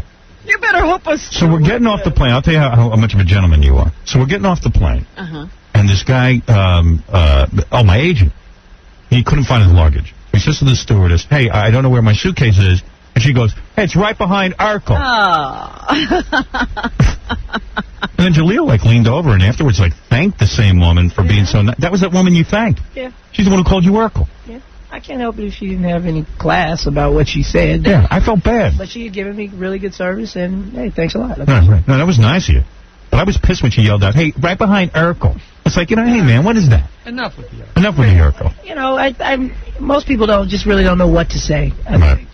Well, because you were saying that, and just the other day I pulled out one of those TV guide things from a local magazine, and they have Jaleel as he is today, and then a little picture of Urkel in the corner. Hey, he was Urkel. Hey, you made a lot of money. You made millions doing that, Urkel. I like that. Not bad. That Urkel character's pretty damn good. Urkel was not private part money, but it was okay. Oh, please. Please. Yeah, go ahead. You know, it's funny because I think he's such a nice guy and he's been here before. And one of the guys that works here, I won't say who it is, came up to me and he goes, you know, I was watching the Hip Hop Awards last week, and they got all these guys, these rappers coming up, and then all of a sudden they bring up a presenter, and it's Urkel. Yeah. They're goofing off. What's his point? That Urkel doesn't belong with those guys. Oh, yeah. You got to fight that all the time. Nah, I don't have to fight that. I feel right at home with those guys. You do? Most of them, I guess. Oh, according to the guy from me, you don't. Did you see that award show, Howard? What? That award show came on just as we were going on vacation. I didn't know if you'd seen it. I saw some of it, yeah. It was the rapping award show? Right. I could imagine you hiding under your bed. Yeah. I was hidden under the bed. I was afraid someone from the TV would come out and attack me. That was a pretty dangerous award show. That was a wild show. I sat in front of Don King. Oh, yeah, Don comes on the show. Busta Rhymes was on there. It looked like he had some sort of posse up there with him. But you need an interpreter. I didn't even know what anybody was talking about. I don't either. I knew what Jaleel was talking about. Yeah, but everybody else was speaking that language. Did you speak to, you know how to talk rap? You know how to talk jive talk? Seriously. I understood what everybody was. So you are fluent in Ebonics? I'm very fluent. Is that right? I didn't know that. Yeah. I didn't know you spoke Ebonics. Folks, he speaks 2 languages. That's pretty good. And did Don King pick your pocket, or he was a gentleman that night? Don King is a player, man. He sure is. Don King first of all, he comes into the building, and he's got this guy yelling the same stuff that that guy yells that brings Mike Tyson in the ring, like Allah Akbar, Allah, whatever. Right. Not to disrespect anybody's religion, but I guess he's screaming something like this, and he's going, Don King in the new millennium, Don King in 2000. Everybody's turning around like, Don King in the new millennium, Don King in 2000. What is he, boxing? It is a boxing match? And he came there with the funny part about it, though. He was just fronting. And that's Ebonic for just pretending. This is the funniest thing because he's coming down the aisle and he's got like 12 people with him, right? And so they just sit down right behind me, 6 seats each row. And then all of a sudden, the real people who have those tickets show up. And like 8 of those people leave. He only had 4 seats. That was hysterical. So when he walks in the room, he has a guy yelling and stuff. Yelling and everything. It was so fun. I mean, it was hilarious. He was the biggest star in the room doing this. Right. You know, and he's got, like I said, he has 12 people, though, but unbeknownst to us, he's only got 4 seats. He's like Julius Caesar walking into the room. Yeah, he was. Yeah, so... As a matter of fact, he came in with one of the owners in Caesar's Palace. So, do me a favor. So tell me, when you were a kid growing up... Yeah. Right, I mean, you were famous for a long time, even before your TV show. Because you did a lot of TV work and stuff. Yeah, he did a lot of TV work and stuff, all right? So, there's a couple of stories. One of the stories I read about you was about Della Reese, which I thought was really good. What's that? You know who Della Reese is? Of course, she's on that Touched by an Angel. Yeah, she got that big gray piece of hair. Yeah, the skunk hair. Skunk hair, right. So, anyway... So you got to know Della Reese as a kid, right? Yeah, I did a show with her with Flip Wilson. May you rest in peace. Yeah, Flip's a great guy. Yeah. And Flip let us touch his fake penis. Yeah, I saw what you did before Flip. What do you mean I did? Wait a minute. I didn't do a thing. Offered. just because an elderly man offers to whip it out, you don't necessarily let him do that. Oh, please. Well, all right. Anyway, so that's not the point of the story. So I did a show with her called Charlie & Company with Flip Wilson, and she played my grandmother. Right. And you got friendly with her? Yeah, I got real friendly with her. As a matter of fact, she used to hold these church services at her home. Right. And my mother would take me, and I would, wait in the bedroom while the ladies were worshiping and whatnot. Well, she's like a preacher. Your mother would go to the services. Yeah, I mean... Hey, it's Della Reese. You figure why not? Yeah, she actually performed somebody's wedding. But then after a while, I guess Della started asking for money. Right. And it was like, my mom kind of got hip to the game. It was like, oh, I see what this is all about. It's not just a prayer meeting. Exactly. This is not a prayer meeting. So you get like 4 weeks of cool prayer meeting, and then you get the 5th week of membership dues. Right, and it's a hefty number, I bet. Yeah, of course, it was probably a stupid number at the time. I was 9 years old. But anyway, I saw her at a play probably about, I don't know, maybe a year later. Show's been canceled. We're off the air. We don't, not visiting her anymore. And I was so excited, I dashed all the way across. Because you're a kid. And I was literally excited. About 10 years old. I dashed all the way across the entire auditorium. And I'm like, Della, do you remember me? Do you remember me? And she just looks at me just as stone faced as ever, said, yes, I remember you. And just goes right back to me. And what made it worse was my arms were like outstretched. Oh. You know, you're a little kid. A hug. And you're a little kid. So she dissed you. Oh yeah. This is the because you didn't give money to the church. This is the. That's what it's about. And he's 9 years old. You don't know. Right. So maybe Della could be mad at. Maybe Della could be mad at your mom for some reason, but not you. You're a kid. Whatever, man. Rejected by an angel. Forget her. Do an episode like that. Yeah. And what happened when you were at UCLA Film School? Everyone told me to ask about that. What happened? Oh, no. It's just, it's funny. I go to school, and you try to sit in and blend in with a class of like 200, 300 people. And every blue moon, when you're in these critical studies classes about television and whatnot. Right. They start doing a little commentary about you. And everybody in the class, in this one particular case, knew that I was in the class. Right. This lady basically started working away from Emmanuel Lewis, Gary Coleman to, bingo, me. Right. And so I'm like slumping down in my chair and whatnot. She calls me like in the middle of this class, she says, well, I think his character was a Sambo, and, it was, she just berated my character just as bad. And she didn't know you were sitting there. And she had no idea I was sitting there. Really? And then expects to come up to me after the class, after somebody finally tells her you've made a complete ass of yourself. Right. Oh, I'm so sorry, and whatever. And she was a handicapped girl. I don't pick up the afflicted, so I was like, well, you're a nice guy. I was like, he thanked her, too. Yeah. No, I didn't thank her, no. I gave her that you know what you did look, and just went on about my... It was hard for you to get laid. I figured you were getting laid around 12 years old and stuff. But you didn't. You go in my bedroom. 17, you still had not gotten laid. You were a virgin, right? I was virgin, yeah. You were? Jesus, I can't figure that out. You gotta understand. Hold on. Yeah, it was not that I could not get laid. You just understand. I'm a late bloomer, and I absolutely love sports. That's all I so you weren't about. even into girls. I was taking my basketball to school when I was in 11th grade, and I couldn't understand why the guys didn't want to play at lunchtime anymore. They didn't want to get stinky for the girls. Right. You didn't care. I didn't care. You were a late bloomer. I wanted to hoop. Wow. I wanted to hoop. Just think, you could have been feeling up Della Reese when you were 9 years old. You could have had her, maybe. You had a shot. So when you were 17 was when you first started asking out girls? I'd say when I was... Yeah, I didn't realize until about 2 months before graduation. I was like, wow, we got some really cute girls in our school. And all of a sudden you woke up. And you realized that... It was too late. A guy in your Everybody position... already been knocked off. But a guy in your position could have gotten any girl. I don't know about that. But pretty much. I could have gotten a couple extra yeses, maybe. And then did you make up for lost time? Did you take advantage of the situation? I don't know if I made up for lost time. I just, grew into my own. So at what age were you when your fingers hit paradise? What does that mean? You know what I mean. That's ebonics. No, you know when you started to get that. Who got the sound effect? Not me. That isn't me. Right, but you currently have a girlfriend. Yeah. Uh-oh. That's a lucky lady. Who told you that? No, I got it in my notes. Researchers. Oh, that's right. Researchers.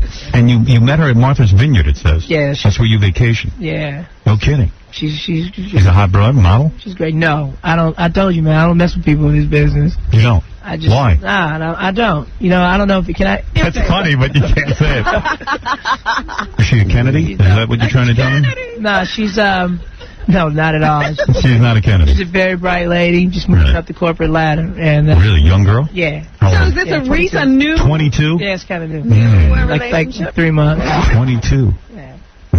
I remember 22. Is this the first serious relationship? Yeah, this is the first relationship where I really feel like I really admire the person for who they are. Don't be stupid and get married. That's cool. Hey, I'm fighting it. I'm fighting it. Wow. Really? I'm fighting it. Whoa. But at the same time, though, you got to acknowledge when somebody special comes into your life. Yeah. Date them a lot. Date them forever. Yeah. I'll have a talk with you later. I mean, for God's sake. Take him under your wing. Take you under your wing. You know all the things you find cute about her right now? Yeah. About 10 years, it's going to be real annoying. Oh, come on. Every last one of them? None of them? No, I'm sure. But I don't know why, though. From what I noticed, though, guys that are married are more successful in the long run. That is true. Yeah, because they don't want to go home. That's it. They want to keep working. You got buff lesbians flowing through here, but you got a wife at home that really loves you. Yes, she does. I guess. I was going to say to you, though, if you killed your girlfriend tomorrow, you'd be free in 10 years. I think that's real. Is that right, Robin? I don't know if you get... Did we once figure that out? You get more time for a girlfriend. I don't know, but I finally made the cover of People magazine. Yes, you certainly was. And they probably darken your picture, too. There you go, do the OJ treatment. That's right, the OJ treatment. It happens. You'd have little pictures of all other past fallen child stars. Oh, yeah, it would be a real mess. Decorating the outside of my head. Yeah.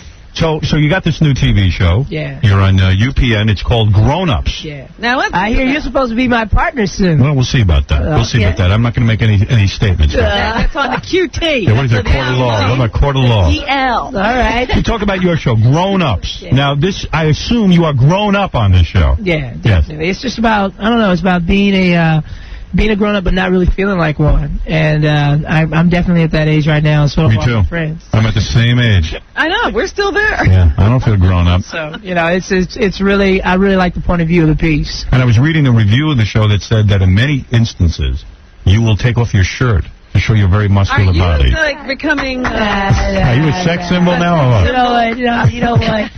You know what? Some insecure fat bastard who just knows he should have been in the gym, and then he just, taking a knock on me. No, that's not a knock. You got a good physique. You like showing it. I don't know. We were about discussing that. this earlier. It's always congruous to the story. Believe me. Whenever I have to take off, you don't do frivolous nudity. Is what I'm you not say. just walking around just showing flesh. Why did you take your show?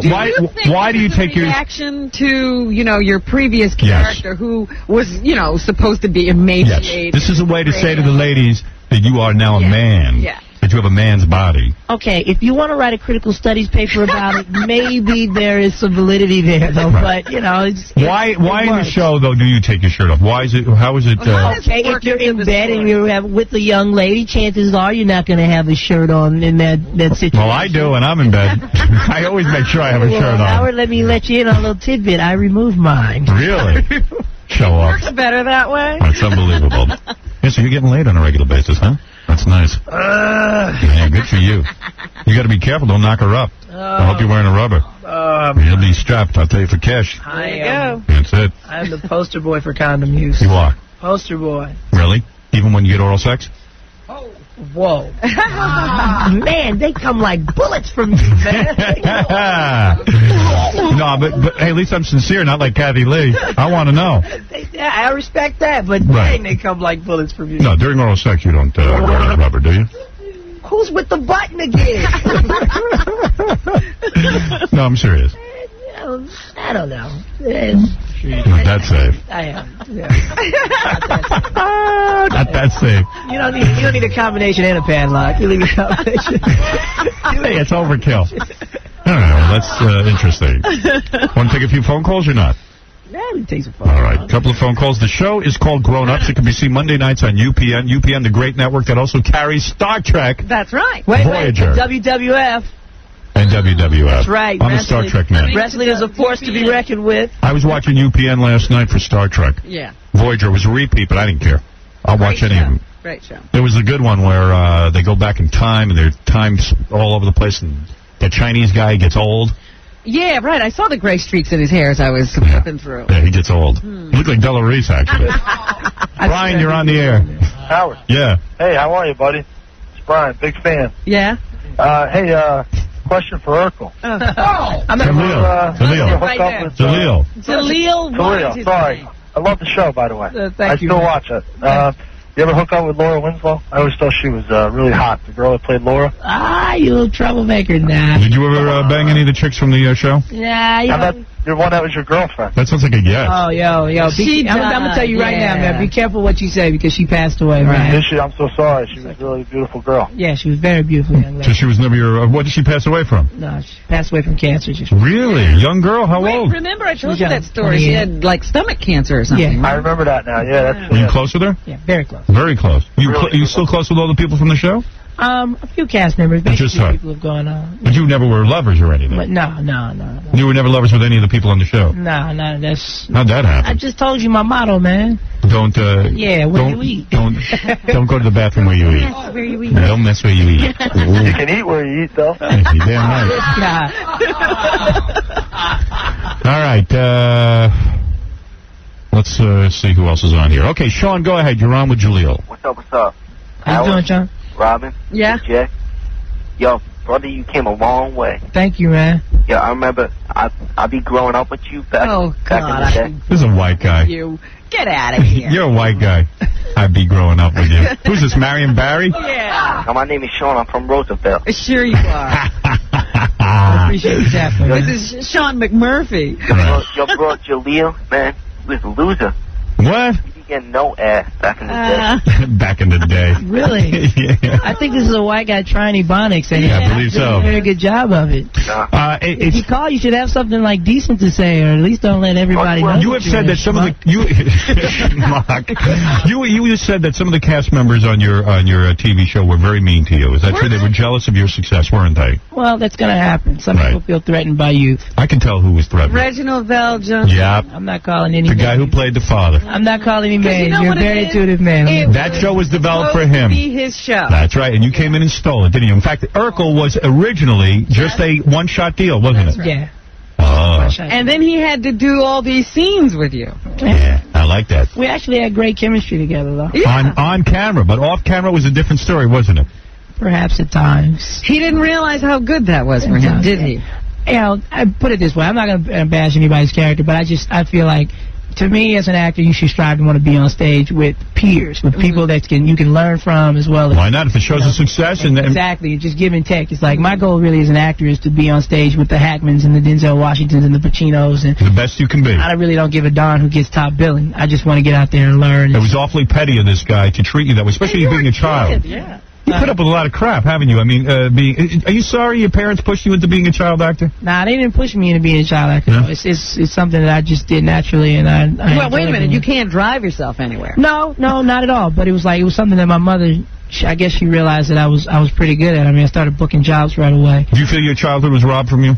Absolutely not. Really? I feel like at some point. And did all that. Yeah, I did all that stuff. I did all that stuff. And another thing, I make it a point really to hang out with normal people. That aren't. Where do you find them? Yeah, how do you find normal people? You go to school, man. You go to school. You go to school. Yeah, but how do you know they want to be with you? There are ways to find out. Yeah? There are ways to find out. Believe me, it's just like your intuition jumps several notches when you're working in this business as a child. Really? Well, I should have been in it as a child. Maybe Yeah, I'd we know have something. no intuition. Everybody seems to want to hang out with me because I'm famous. Dwayne, you're on the air. I want to know, do you date any hot actresses? Nah, I haven't had the good fortune of dating any hot actresses, but Howard. Yeah. Oh, for me? No, I don't date any either. You haven't dated any Yeah. Howard. Yeah. I want to know, could I meet Tamara Maui? It's my dream to meet her, please. Who? Tamara Maui. Well, what do you want to do with Tamara? Because Tamara's a staunch Christian, so if you got any bad ideas, man. No, I just want to meet her. Okay. Like, be her friend or something. You want to get down with her? Yeah, I want to be her friend. It's like television you if you see her. Oh, I've seen her. Oh, get out of here. This guy's a loser.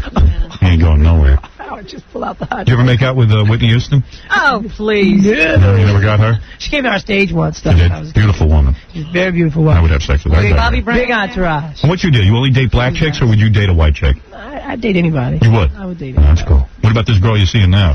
She's black, though. She is black? Yeah. She must be hot. She's hot in the head. Mentally, she's great. Really? Could you get it up for Whoopi? I'm just trying to get a sense of your taste. What does that mean? I don't know. What does that mean? I want to know his taste. Up for Whoopi. Can you? Absolutely not. Whoopi would be be my mother. Let me tell you who I like. Left Eye from TLC. That's my girl. I would go out with her. Ooh, I'd like to see that interview, having met Left Eye. I'd let her burn down my house. But I would care less. I don't even care. Don't close your eyes. Honey, burn down my house. Just sleep with me. Yes, Jose. Yeah, hello? Yeah, hi. Hey, What's up? What's up, everybody? I heard that the guy who played the father, he was gay in Family Matters. Is that true? I read that in the Inquirer, didn't I? I didn't read that. That's an ugly rumor. Did he try That was an ugly rumor? I think no. Pull on your suspenders?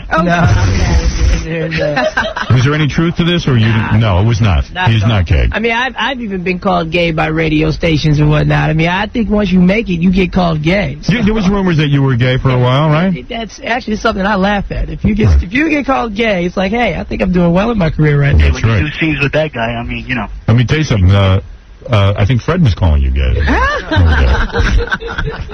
Is this true? Rosa, you're on the air. Hi, Howard. Yes. How you doing? You're on with Jaleel White. By the way, you can check out his new show tonight on UPN at 9 o'clock. Coming on tonight? That is right. Yeah. Grown-ups. Yeah, it looks really, really funny. Well, God, that's what I hope to be. I hope you don't feel bad about people calling you Urkel, because Urkel's going to live down through history. Well, I think the character will live in history, though, but it's kind of funny. It's like, you know, when a kid comes up to me and says it or whatnot, I don't mind, but when an adult comes up to me and says it at this point especially, it's just like... It's a little annoying. It's either somebody going out of their way to be a jerk or just somebody who has no class, and So I don't you really... understand I don't how Gary Coleman wound up clocking that one. Oh, you know what? On the real, that I was so pissed about that verdict. I know what that woman did to provoke Gary. I don't have to be there to even know what that woman did to provoke Gary. Right. It just sucks that we live in a country where we have laws that we don't really completely understand, you know, thoroughly ourselves, even as citizens. But That's I know true. what that woman did. I'd have been there to help him. Right. You clocked it, too. I'd have clocked a big fat tail, too. Rosa, anything else you want to say to Jaleel? shouldn't have been so funny in the show. You shouldn't have been so funny in the show. less success and he wouldn't have had this problem. That's right. Right? That's right. Funny. All right, thank you. Tony, go ahead. We only get time for 2 more questions. Jaleel White. Yeah, how you doing? Yes.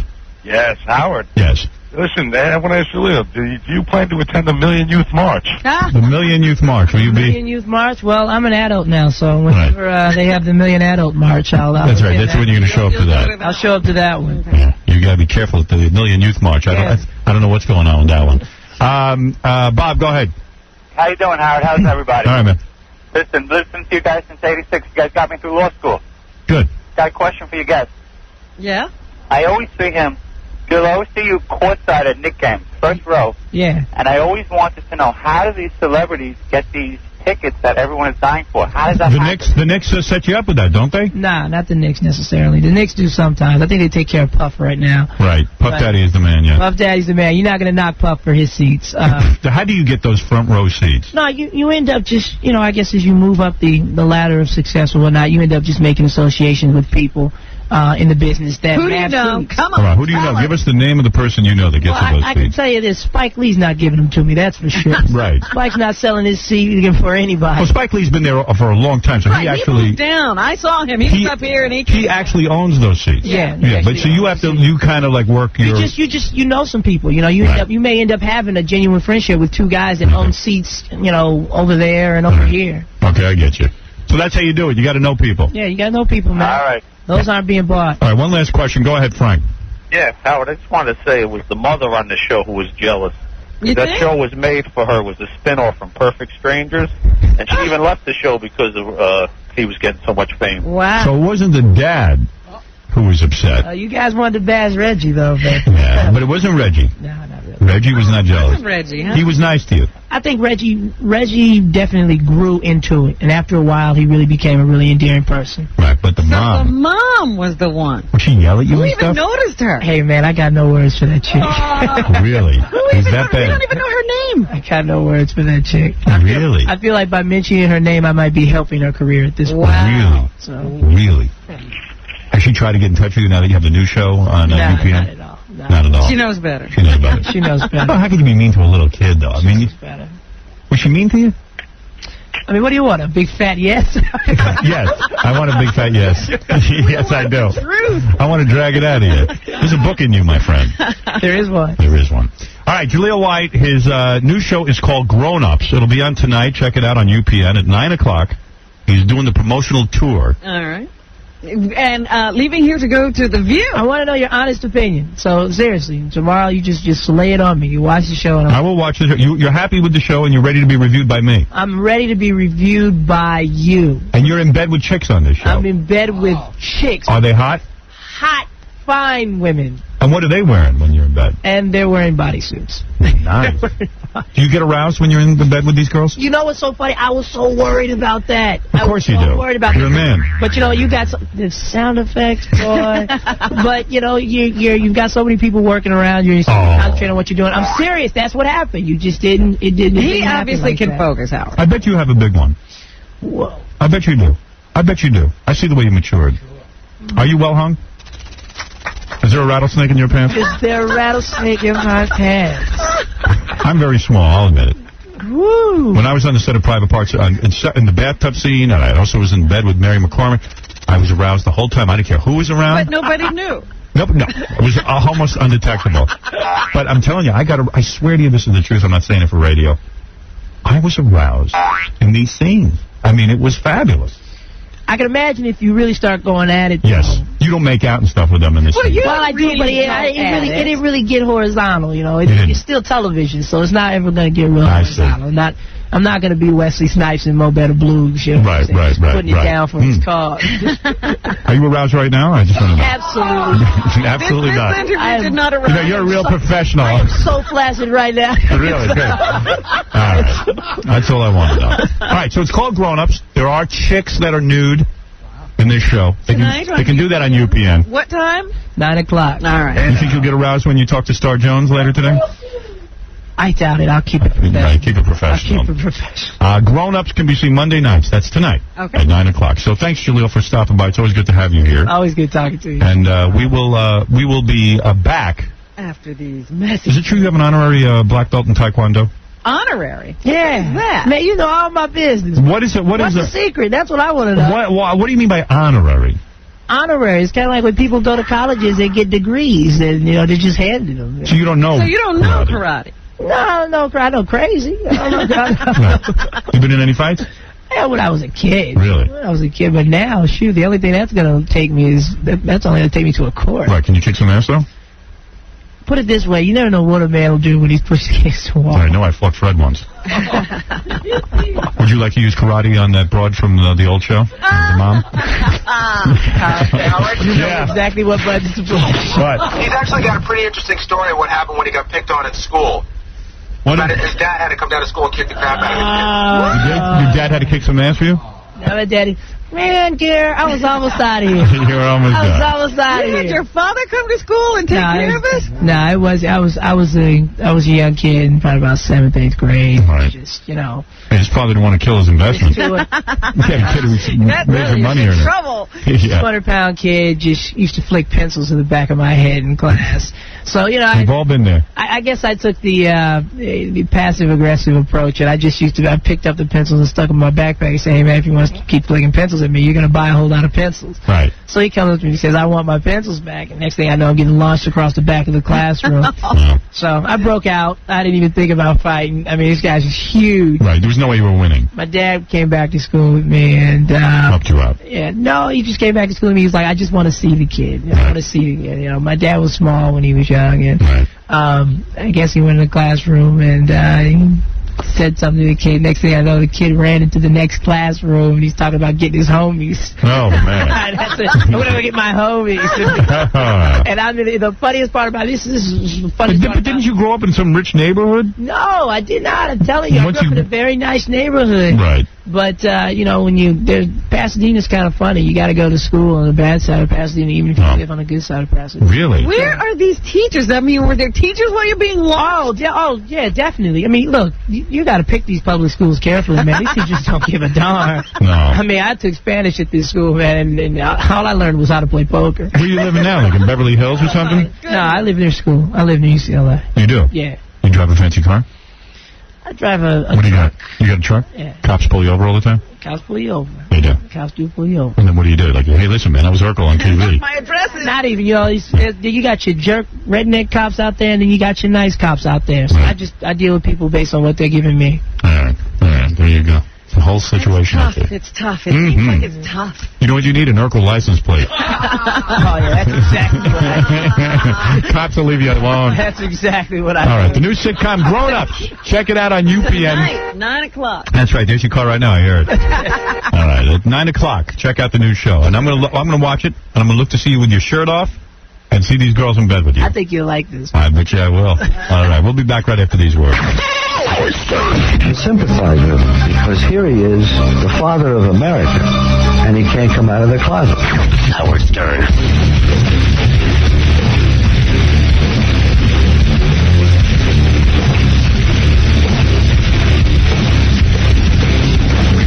K-Rock. Hey, K-Rock. The Howard Stern Show. Hi, my name is Kendra Jade. I'm the porn star that's had sex with Fat Ganji, Jerry Springer, a 70-year-old British judge who was on Viagra, and countless others. But now I'm going to Las Vegas to be a whore. I'm moving on up. Well, I'm moving on now. I'm on a career roll. Have vagina, will travel. And here's my mentor, Howard Stern. By the way, Kendra Jade will be on the TV show this Saturday night. See her trip to, what is that ranch? The Bunny Ranch Whorehouse. You'll see her there. You'll see the guys that she's with. It's fabulous. You'll see her whole training and everything else, along with a brand new, yes, they give you training, along with a whole new episode. Check out the Howard Stern radio show Saturday nights in a market near you. Probably not in your market. You've probably got to travel to see it. If you mark, you'll have to get the car. That's right. 1, 2, 3, 4. I'm a little filthy whore. I like this. What is this? Kind of generic? Robin. Just a bit. Just a bit. Mm-hmm. But Napalm is the name of the group. Napalm. They're good. I'm a big fan. Brad, you're on the air. Howard, how you doing? Yes. I'd like to make a Robin Radzinski an offer. I'd like to offer her $5,000 to go out on a date. I'd come down. Well, Robin Radzinski, you're rich. Very, very rich. And you want to date with Robin Radzinski? Yeah, I got the hots for her. I've had it for a long time. I've tried to call for almost a year now. You're a tough man to get. Well, Robin is a high-powered executive. She is the producer of my E-show. Is his only selling point that he's rich? He's really rich? Don't you think that's enough? Most guys don't look that good. That's pretty good. Yeah. I mean, how much more does it take? By the way, I'll give you a bit of information. 5,000. We've all offered more than that already. Really? Yeah. Hey, that's negotiable. I tell you what, we'll get your number because she's away right now. Go up, huh? Is she really? Yeah, well, she'll be back on Wednesday. You want me to call back on Wednesday? Yes, I do. Oh, man. We'll see what happens. I'm a globe, man. I mean, if Robin wants to step into the picture, I'll take her, too. Oh, I thought you were in love. Sloppy seconds, huh? Well, you know, I've rubbed a few out to both of them. Well, you're in luck because Robin is going to be joining the folks at the Bunny Ranch next week. Right. So your 5,000 will come in handy. 5,000 will get you a massage party. Right, thank you. 5,000. Well, there it is, a rich guy looking to hook up. Right. With just about anybody he can get his hands on. Anybody female. Will travel. Right. Well, what can I say? One more call, and then we got to do the news. Robin, David, you're on the air. Hey, Howard, how you doing? Right. I'm divorcing my parents. I need you to take custody of me. How old are you? 15. What's your income? I don't work. Yeah. Wait, I don't need another freeloader. Oh, come on. I'll adopt a kid who can pay his own way. That's right, a kid with some money. All right. No, my father would give you payment. All right, thank you. I don't want you. Oh, poor baby. Ain't divorcing anybody. The only guys who get to divorce their parents are actors. Because the parents usually end up being leeches. Yeah, you got to have some kind of visible means of support, don't you? Yeah. That's why he was trying to have you intercede on his behalf. I'm going to ask Jaleel if his parents got a hold of all his money. He seems to not have had that problem. No, we'll find out next time he comes by. Okay. All right, let's do some news. This is where we find out what's going on around the world. There were some things that continued to go on while we were away. My news, my news, my news, my news. I stopped for the anthem. My news, my news, my news, my news, my news.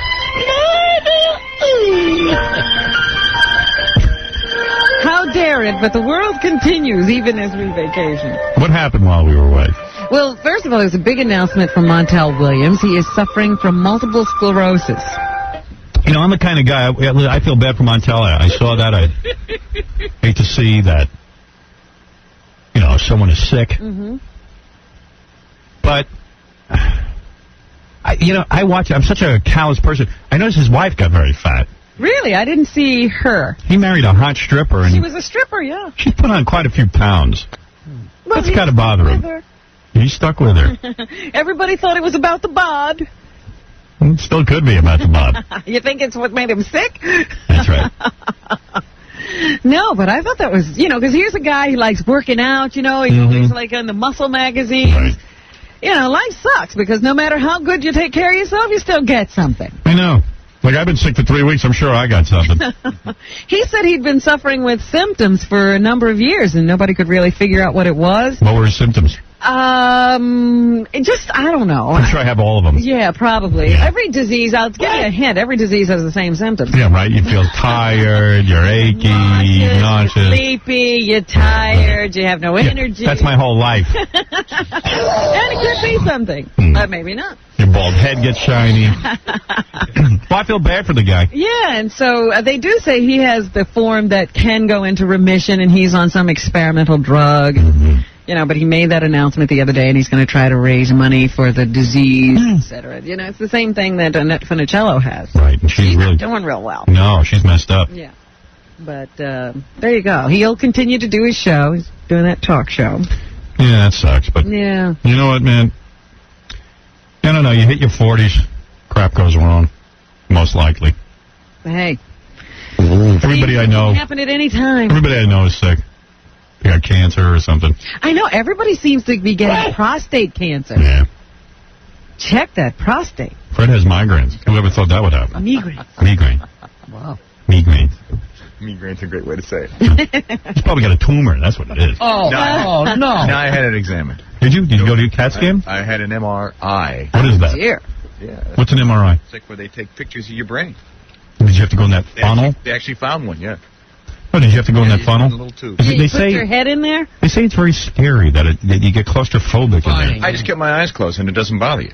Yeah, I think I forget what I had a CAT scan or one of those things, and they shoot you through it. You know, like you got to roll through it. This thing I think you're in there a while, right? It takes about a half an hour. Yeah. And it's all kinds of weird, loud noises. And of course, it's the best thing to hear when you've got a migraine. So they give you little earplugs to put in. Wow. Yeah, that thing. Yeah. You know you're pretty sick and feeling bad when you're willing to put up with that for a half hour. Trust me. Right. So they went through there and they didn't find any tumors? No tumors. They actually, and one doctor says, "Oh, there might be some bleeding in there. We don't know." Give me a break. But there wasn't. Oh, okay. No bleeding. No. Clean bill of health. Just hurts. As far as that goes, it just hurts. Just hurt real bad. That's all. I know. Good reason. Okay. Absolutely. And I'm just looking in one of the tabloids, and it says that Mini-Me, the kid, he's a grown man. Kid. Yeah, Mini-Me. Who plays Mini-Me in the movie. He's running around with some full-size stripper now. He's dating her? Yeah, that's what they say, you know. Probably. She just wants her picture in the paper. She's 5'6". Yeah, she wants him. He is so little. Yeah, he's about the littlest person I've ever seen. I saw him on a talk show, and it looked like a ventriloquist dummy. Yeah, he's 32 inches. His little feet. That's not even 3 feet, Howard. My penis is bigger than that.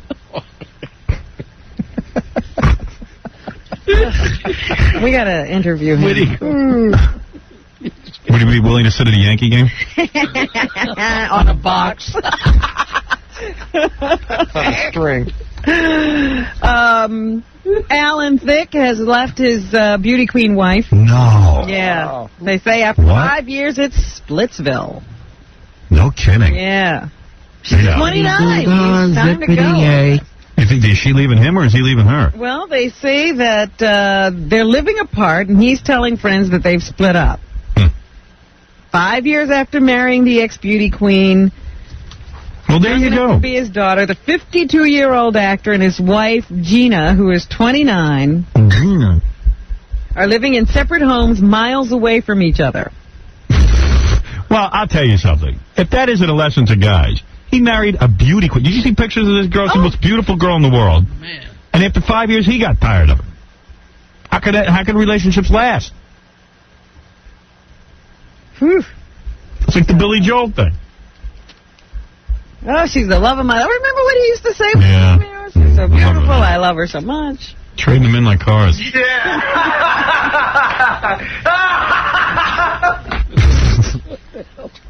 Doesn't make any sense. And she probably didn't get a hunk of his dough. I'm sure they had a prenup.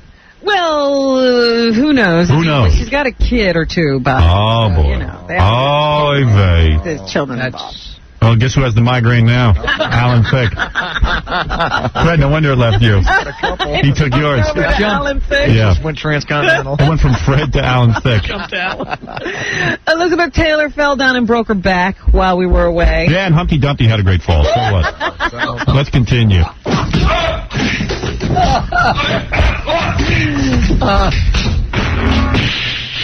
Something's always happening to her. Right. I suppose you're right. That's right. Yeah, that's right. And they say Shania Twain is cheating on Mutt Lang in the Really? She's beautiful. choir. Oh. They say she ran into some old boyfriend, still had the hots for him, and took him away from his wife. Oh, she's a beautiful woman. That's a lot of woman to handle. Really, you think she'll have to be handled by a lot of people? Yeah, I don't even think me, Jackie, and Fred, combined could handle her. It's a lot of activity there. And Oprah Winfrey is now saying that she is gaining weight back. Yes. In fact. And she can't exercise. Why? And that is the reason her knees hurt.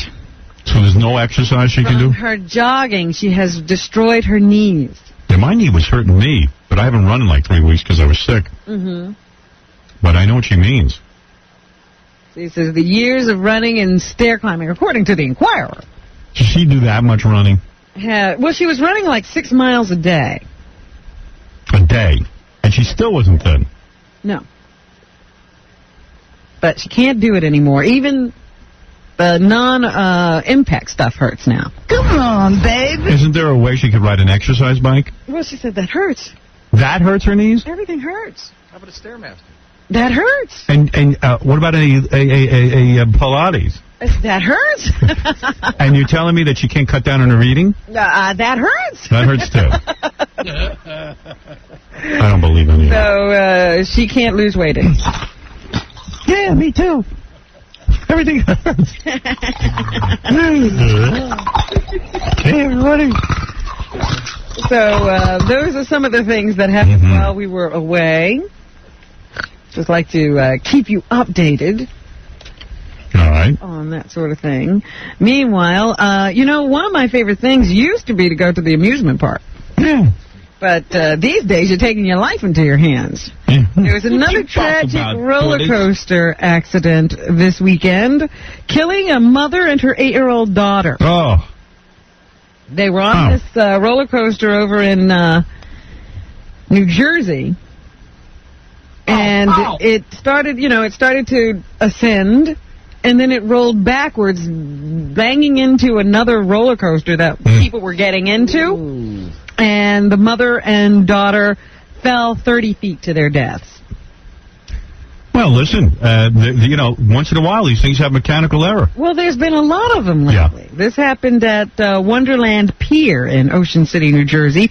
Kimberly Bailey, who was 39, and her 8-year-old daughter of Rockland County died after their roller coaster car climbed the 30 feet and then suddenly plummeted backwards, struck a car, throwing them from the car. Well, have you ever seen me on a roller coaster? No, I have not. That's right. I would never do anything that would jeopardize my health. Well, they said this one had passed 2 inspections, so it was supposed to be okay. And it wasn't even one of the wildest roller coasters. This one just makes some really sharp turns, and it never even got to that point before it threw this mother and daughter out. So, there's been a spate of these things. The roller coaster and a similar ride in Wildwood, New Jersey, have both been closed pending an investigation. The horrific accidents have occurred all summer long in a recent series involving thrill rides. A Queens student was killed on a stand-up roller coaster called the Shockwave at Paramount's Kings Dominion Park in Virginia in August, on August 23rd. And a day earlier, a 12-year-old disabled boy fell to his death from the Drop Zone ride at another Paramount Park in Santa Clara, California. Wow. Yes, that's what I'm saying. These things are happening a lot lately. When I go to these amusement parks, I just let the guy guess my weight and then I leave. So that's living dangerously to you. Yeah, that's enough. Win a prize. Yeah, well, this is supposed to be the illusion of danger. We're really not supposed to die on these rides. Yeah. A 17-year-old girl and her father were on a Coney Island ride, and the father was killed on the Super Himalaya ride in June. So, it's just really, really weird. I guess the 17-year-old girl died, not the father. But I've never seen a year like this. It's a very bad year. You're absolutely right, Robin. Some hopeful signs, Howard. It seems that Bill and Hillary Clinton have completely patched up their marriage. Why do you say that? Didn't you see one of the funniest things I've ever seen? They were vacationing while we were vacationing. And so everybody pulled out the file footage from last year's vacation. And they showed how they were estranged and unsmiling. And Chelsea had to walk between the two of them and touch each other. I remember that. And then this year they showed how they're laughing, holding hands, time with each other, whispering to each other, their little... Love whisper. Yeah, their little private jokes. Do you think she fillets him now? Keep him happy? I don't know. I can't see her doing that. You don't want me straying again, do you, honey? We'll need some fellatio for, I don't know, what is it, the 5th time today? Please, just fellatio me. And, of course, the big news is that they're looking at houses in Westchester, and everybody thinks that they've Chappaqua. settled on one in Chappaqua. That's right. Flew in to Martha's Vineyard to look at this house that's about $1.7 million. We didn't buy it under our own name. We bought it under the code name Phil Lacio. Come on, take a taste, hon. It's the second time the entire family has come to see a house in Rochester. Quick, Hillary, while Chelsea's out at the store, give me fellatio. Thank you. And, of course, they spend a lot of time in the Hamptons. Yeah, I'm getting fellatio. Money. So it can be done. You can come back from infidelity, apparently. We were at this guy's house in the Hamptons. Phil Lacio. I like it when Hillary does it to me while I read the New York Post. Makes me feel like a New Yorker. And the other big news is that Monica Lewinsky has taken a $4,000 a month apartment in Greenwich Village. You know, she's only 35 miles from my house in Chappaqua. You know, I figured it out. So she's not geographically out of the question. You know, 5 o'clock in the morning, she could be at my house in 45 minutes. Did you know that? I could swim there. She could take a train. Oh, on the train, it's only 27 minutes. So now Monica is a resident of the Big Apple. Get a Metro She's card. hoping to find a job and return to some kind of a normal life. She says she doesn't want to make her living for the rest of her life as a Washington intern. You know, she's not buying that apartment. She's renting it from a guy named Phil Lacio.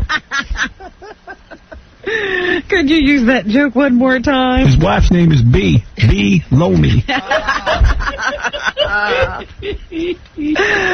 And, of course, we've heard a lot of people talking about Y2K. Yeah, that's that jelly that Monica uses. No. That's a different thing here. This is like the computer glitch that everybody expects when the date turns to 2000. Yeah. And all the computers don't recognize it and they don't know what to do. When my date turns 2000, I kick her out of the room. She's too old for Phil Lacio. The White House point man on the Y2K computer glitch yesterday said Americans shouldn't worry about accidental nuclear launches or erased bank records. We're not worried. We got a computer expert working for us here at the White House. His name is Dick Gazinia. But should prepare for some minor inconveniences. He says that his panel, which has been working on the year 2000 computer problem, said that with 4 months left before the new year, federal government computers were ready and the national infrastructure is in good shape. Right. So rest assured, things will be okay. Short break. We'll come back and finish the news for you right after this. The Howard Stern Show. K-Rock. Hey, it's 92.3 K-Rock. You're listening to a man who laughs like a little schoolboy at words like penis, vagina, duty, and dildo. Howard Stern.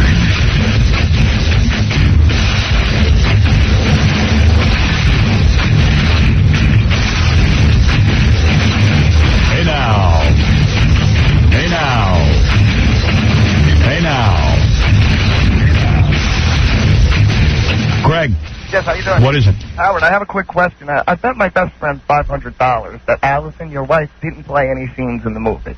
And in fact, did your wife play at all in the movie? Yes, my wife is in the movie, and she is one of the receptionists. In fact, it stood out this time when I listened that her voice is on. Yes. Oh, really? Yeah. At NBC, when we're doing the first time we do that gay bit. Yeah, the nighttime broadcast. Right. There's two receptionists. She's the blurry one in the background. Unbelievable.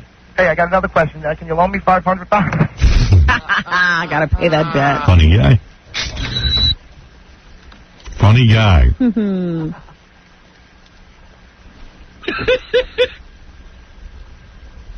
Yes, Rob, go ahead.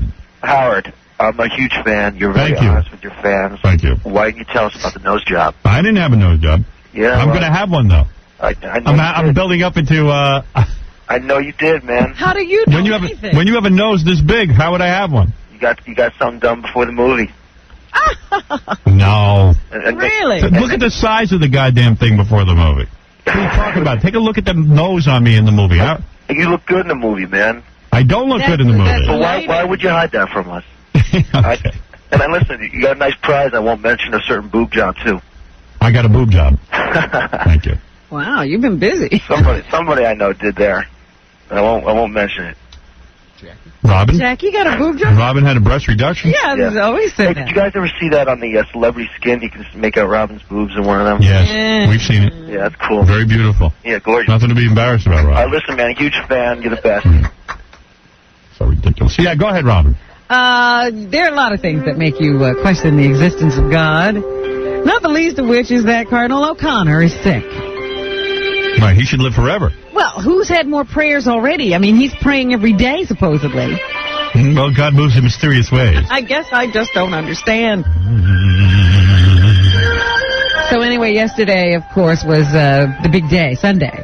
And they say the flock at St. Patrick's Cathedral had the Cardinal in their prayers. What are they praying for? I know, I look at your chest and I know there's God.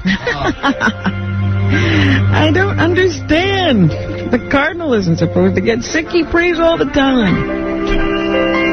Beautiful breast, gorgeous and perfect on your chest. Thank you very much. Beautiful breast. Number one at the box office this weekend was The Sixth Sense for the fourth week in a row. Big surprise to Hollywood. They are shocked. They're calling this the Summer Sleeper. Hey, Rowdy. Summer Sleeper hit. It's now made $138 million. And they say that by the time it hits home video, Disney executives estimate that it will have raked in $225 million at the box office. The second most watched movie of the weekend was The 13th Warrior, the new film with Antonio Banderas. It made $10 million its first weekend out. Runaway Bride was number 3, Bowfinger number 4, and Mickey Blue Eyes was number 5. What happened to Muse? The Muse was like number 11. Oh, no, it was number 7. Sorry. It was funny. There's its moments. You saw it? Yes. You didn't like it? I liked it. I told you, I thought it was some of Sharon Stone's best work. I didn't know she had any best work. But she does it in this movie. Early work. Princess Diana, how did you observe the second anniversary of her death? You know what I thought was kind of mean? What? And, hey, I'm the king of mean. But, all the newspapers now are speculating whether Prince Harry is really Prince Charles' son. That's right. And I felt bad for the kid. The kid's what, 12 or something? Yeah, he's a young kid. He looks nothing like Prince Charles early. He actually happens to look like the guy that she was having the affair with. James Hewitt. Got the red hair. Has a bunch of Di's letters, and he's going to write another book. Yeah. Talking about his relationship with Diana. I feel bad for both of the children because now they're going to expose Diana for the wacko that she was. And they're, even Hewitt has evidence, apparently, from these letters that she had a string of affairs. He wasn't the first and the only. She was just banging. Right. And he claims now that he knew her long before. They said he didn't meet her until a year after Harry was born, but apparently he's known her for a lot longer than that, which is fueling the speculation that Prince Charles is not the father of their youngest child. Well, Harry's 14. I, for one, am glad she was banging because she had a short time. She had a short time on the planet. It's just that, no kid wants to think of his mom as banging. As that kind of a girl. Do you think they'll make Prince Harry live in a shack in the backyard? Yeah, what will they do? Well, they would never own up to it. They'd probably treat him badly inside the walls of the castle. I'm horny right now. I'm very aroused. Really? Yeah, I'd like to bang. No, I don't know how to help you. I wish you could have sex with the interns. Then I'd be all set. Well, what's wrong with you? It didn't stop a princess. Didn't stop a president. I need a filleting right now. And so we did come up on another anniversary of her death. And the royal family observed it with some private, low-key prayers. People in Great Britain and elsewhere are very upset because there had been no public memorial made. Well, what I did was, me and my family, we built like a shack in the backyard, but it didn't have a roof, and we just put fruits on top of it, and we celebrated back there. It's called a suki. I was going to say, doesn't that have some funny name, that little hut? It does. It's a suki. Yeah. Well, there you go. I like to burn down sukis. I hate the suki. Mark Gastineau has found a way to make it back into the news. What's his problem, man? He just he's been accused of burning a girlfriend. The troubled New York Jets defensive end, Mark Gastineau, has again been arrested for allegedly attacking a woman. This time for burning a girlfriend with a cigarette lighter, according to police. He gets hot chicks and he always gets in trouble with it. The 29-year-old woman told police she returned to her Queens home last week after spending a night out with friends in Manhattan. When she got home, Gastineau was there in an apparent jealous rage, and he used his cigarette lighter to burn the woman. He did it all for the nookie. Cops grabbed Gastineau yesterday when he showed up to apologize. He was arrested and charged with second-degree assault. He's 42 years old and has already served 15 days in jail last month for violating a restraining order filed against him by his estranged wife, Patricia Shore. Last October, he pleaded guilty to a misdemeanor assault charge for hitting Shore and threatening her with a glass cocktail table. I just want to He apologize. also pleaded guilty to an attack on another woman in February of 1998. I just want to apologize. They say that he hit the 33-year-old woman on a crowded Queen Street, leaving bruises on her face and wrist. Gastineau, who played for the Jets for 10 years and had 107 career sacks, was previously found guilty of assault following a fight at Studio 54. So I want to make an announcement now. Mark Gastineau hits women. Women, stay away from Mark Gastineau. Where's her music? It seems that the word is not getting out there, and he keeps getting women. He must have migraines. Jamie Tarsis. You know that name. Jamie Tarsis. She was one of the brightest stars in network programming and became the first woman to head an entertainment division at a network.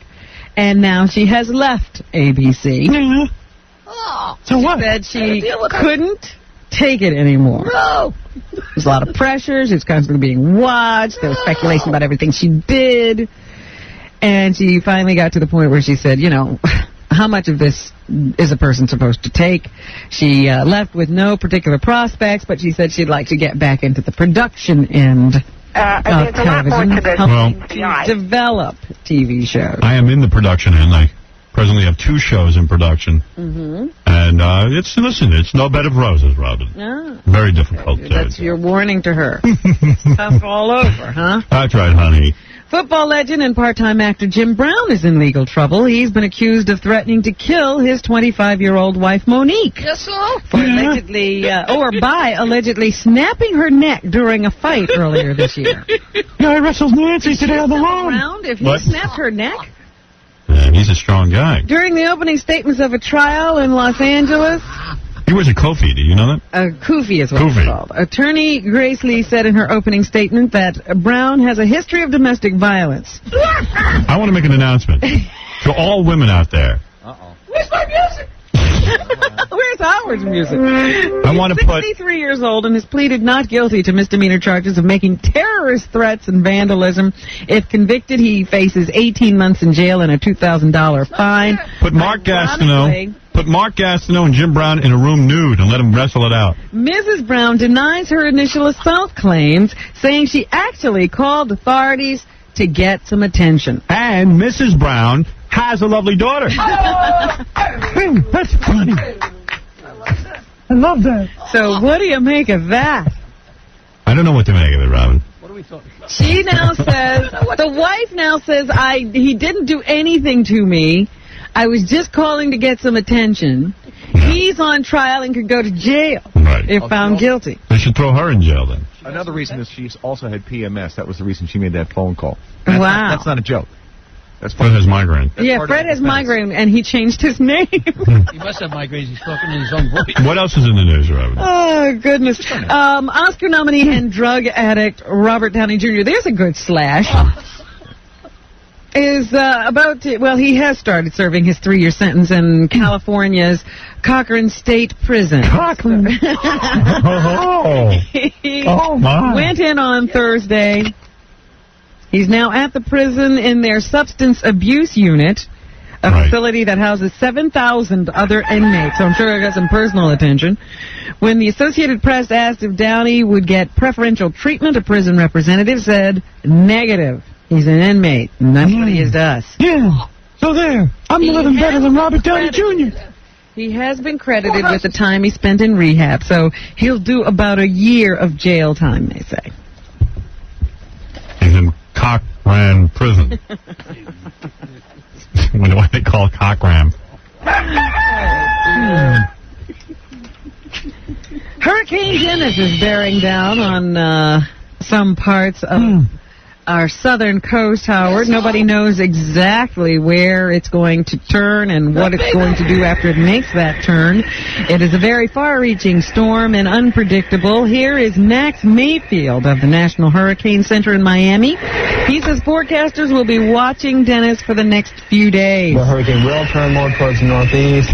Due to an upper level trough coming down over the northeast of the United States. The timing of that turn... Hurry, Robin, I have to get home and swim. Our forecast actually has the center of the hurricane remaining just offshore of North Carolina, but just a little deviation there to the left to bring it very close to the North Carolina coast. So the Carolinas could be hit, especially those outlying islands. Yeah. Get a lot of rain and wind. What does Jackie do for hurricane readiness? Does he drag in the float? You have to drag in that piece of wood. I put my tapes on high ground. I remember the last time he had a flood, all his tapes were on low ground and they got flooded. Remember there were letters floating in the... Right. Everybody remembers that. The U.S. Open starts today. Michael Chang, of course, is a professional tennis player, says these are the people he thinks are the favorites. Whatever happened to him, man? He sucks. He used to be good. Well, he sees other people as favorites now. That's just part of his problem. Going into this year's Open, I think you got to favor, Sampras and, Well, he didn't grow up in China, this kid. Listen to that accent. It's regular. American. I know. Does he have a yellow racket? Shelnikov, they've been the ones that have been playing the best so far this summer. So. I never think of him as American. But then again, the Open's the Open. You're a racist. No, I'm not a racist. Yes, you are. I just sometimes make a mistake and believe he's Chinese. He's got slanty eyes. He can't be American. I forget that people of that stature are American. I do. When he gets married, will they throw rice? Of course, Monica Seles, also a professional tennis player on the women's circuit. Right. She says with Steffi Graf retired, the women's draw could be won by anyone. I think the women's side is really wide open. There are probably 5-6 players who can really win it. It will depend a lot who is in the best form, and a little bit of luck also will need to happen. But that's why I think it's just so exciting. Is she American? No. Yeah, because she don't sound that good. But you thought she was. No, I didn't. Oh, yes. Not with that accent. No, I meant looking at her. Okay, here's something you don't know. What? Babies are born without kneecaps. No, and they don't appear until the child reaches either, somewhere between the ages of 2 to 6 years old. Is that right? That is right. What do they have there? Soft tissue. But it looks like a knee. It's just the kneecap on the inside is not there. There's no kneecap. Uh-huh. You didn't know that. No, I did not know that. All right, so there you go. All right, so put that in your pipe and smoke it. See, I know some stuff. The final issue of George Magazine, edited by John F. Kennedy Jr., will hit newsstands today. Martin Sheen, along with Rob Lowe, was interviewed for George for this issue. Boy, it must have been a slow issue. About their upcoming TV series, The West Wing. It's a political show, so George thought they should pay some attention to it.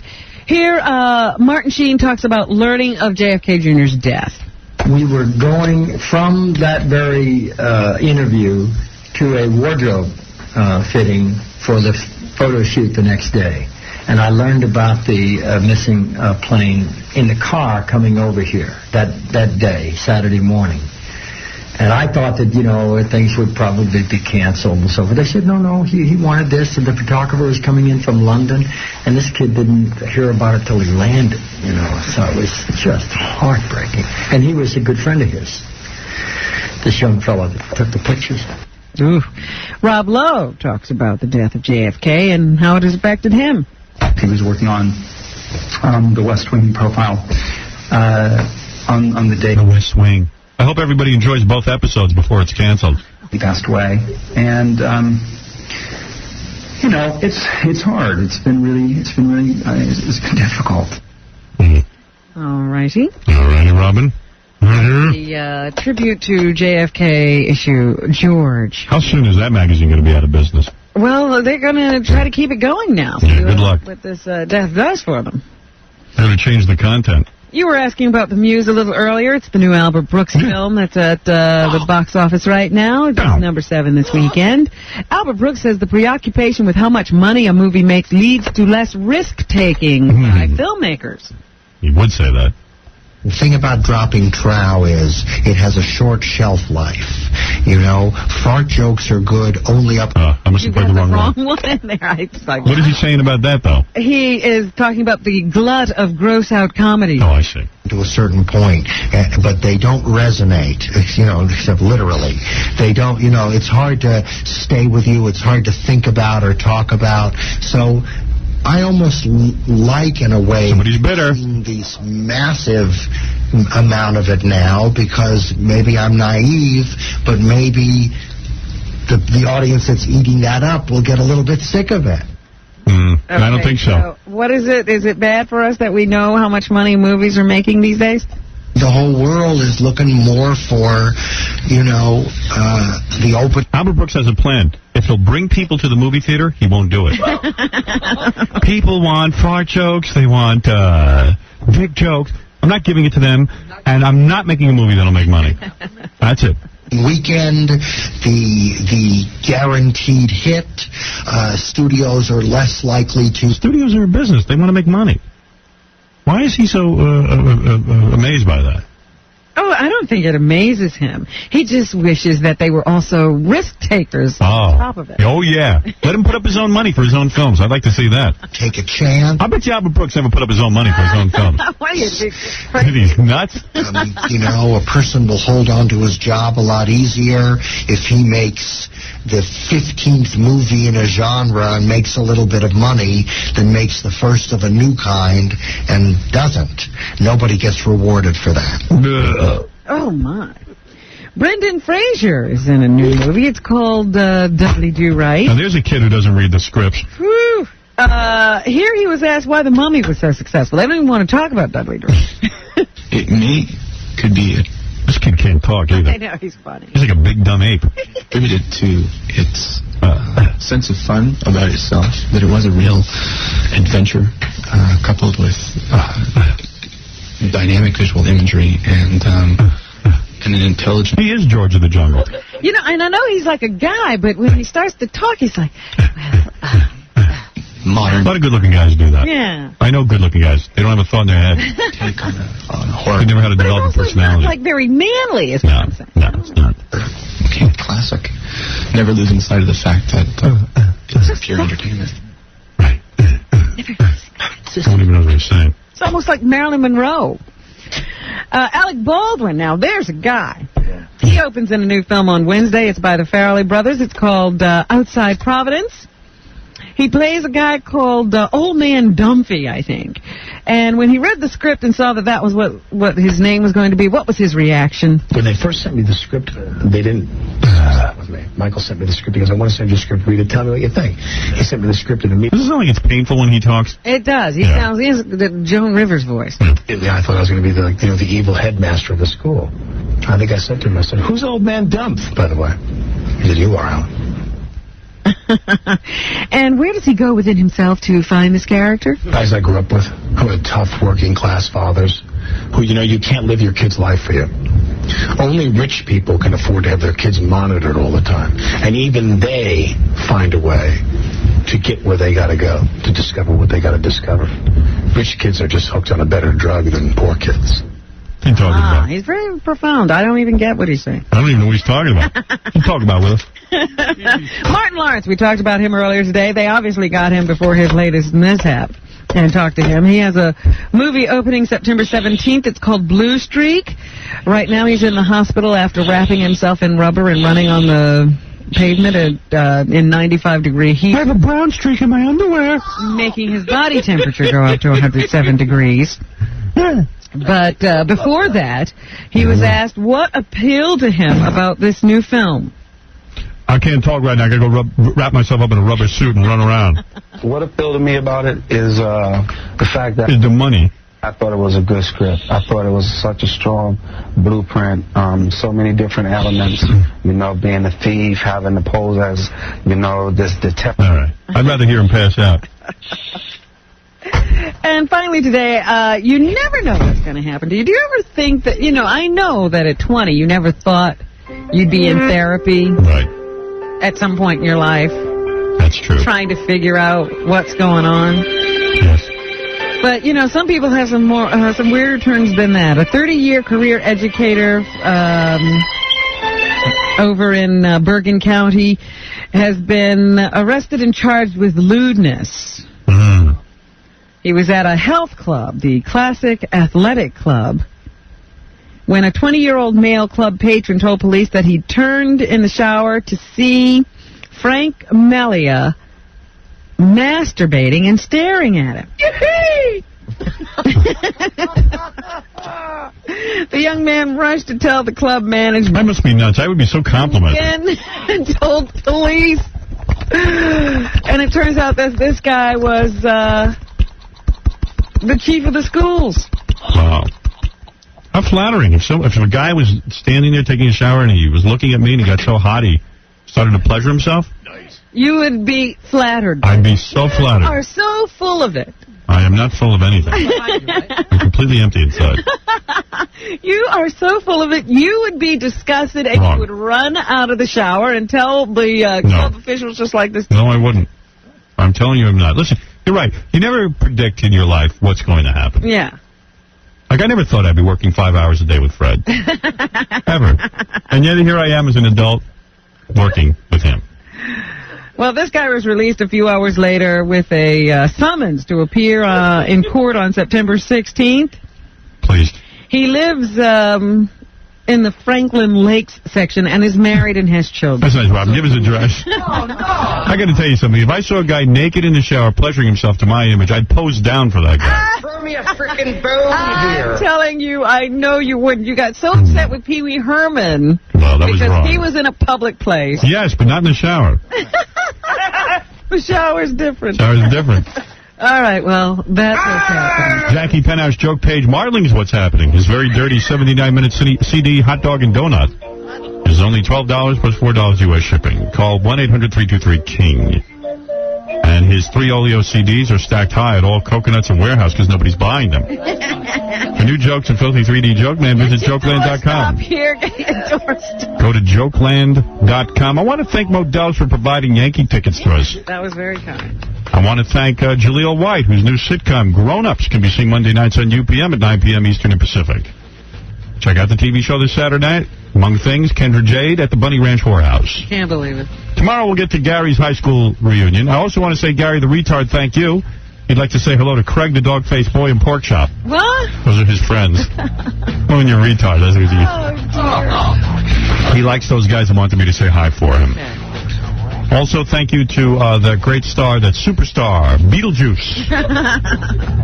And Nicole Bass. Yes, they were all wonderful at the game. We'll see you tomorrow for more fun. The Howard Stern Show. 92.3. K-Rock. We're starting to think that we were done, Robin, but it seems that the station requests that I talk about Real.com once again. Okay. When it comes to movies, some people get it and some people don't. What do you mean? Well, I don't even know what I mean. They wrote this.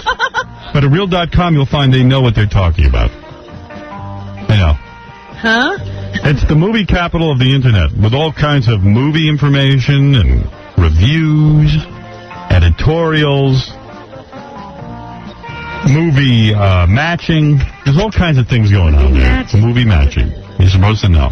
The largest selection of VHS and DVD titles at the lowest online prices guaranteed. Right now, Real.com is offering free shipping until September 3rd. You know what just came out? The Matrix. Oh, I got to get that. Yeah, they just sent me a copy. I love that movie. Seen it twice already. I'm going to watch it again. Yeah. Last time I saw it was on Spectrovision at a hotel. So Analyze This, too, another great movie. That's a fun movie. I would love to see it at home. Analyze This, The Matrix, Shakespeare in Love. I've never seen that. I don't watch anything with Shakespeare. Yeah, you won't. Ed TV. But others will.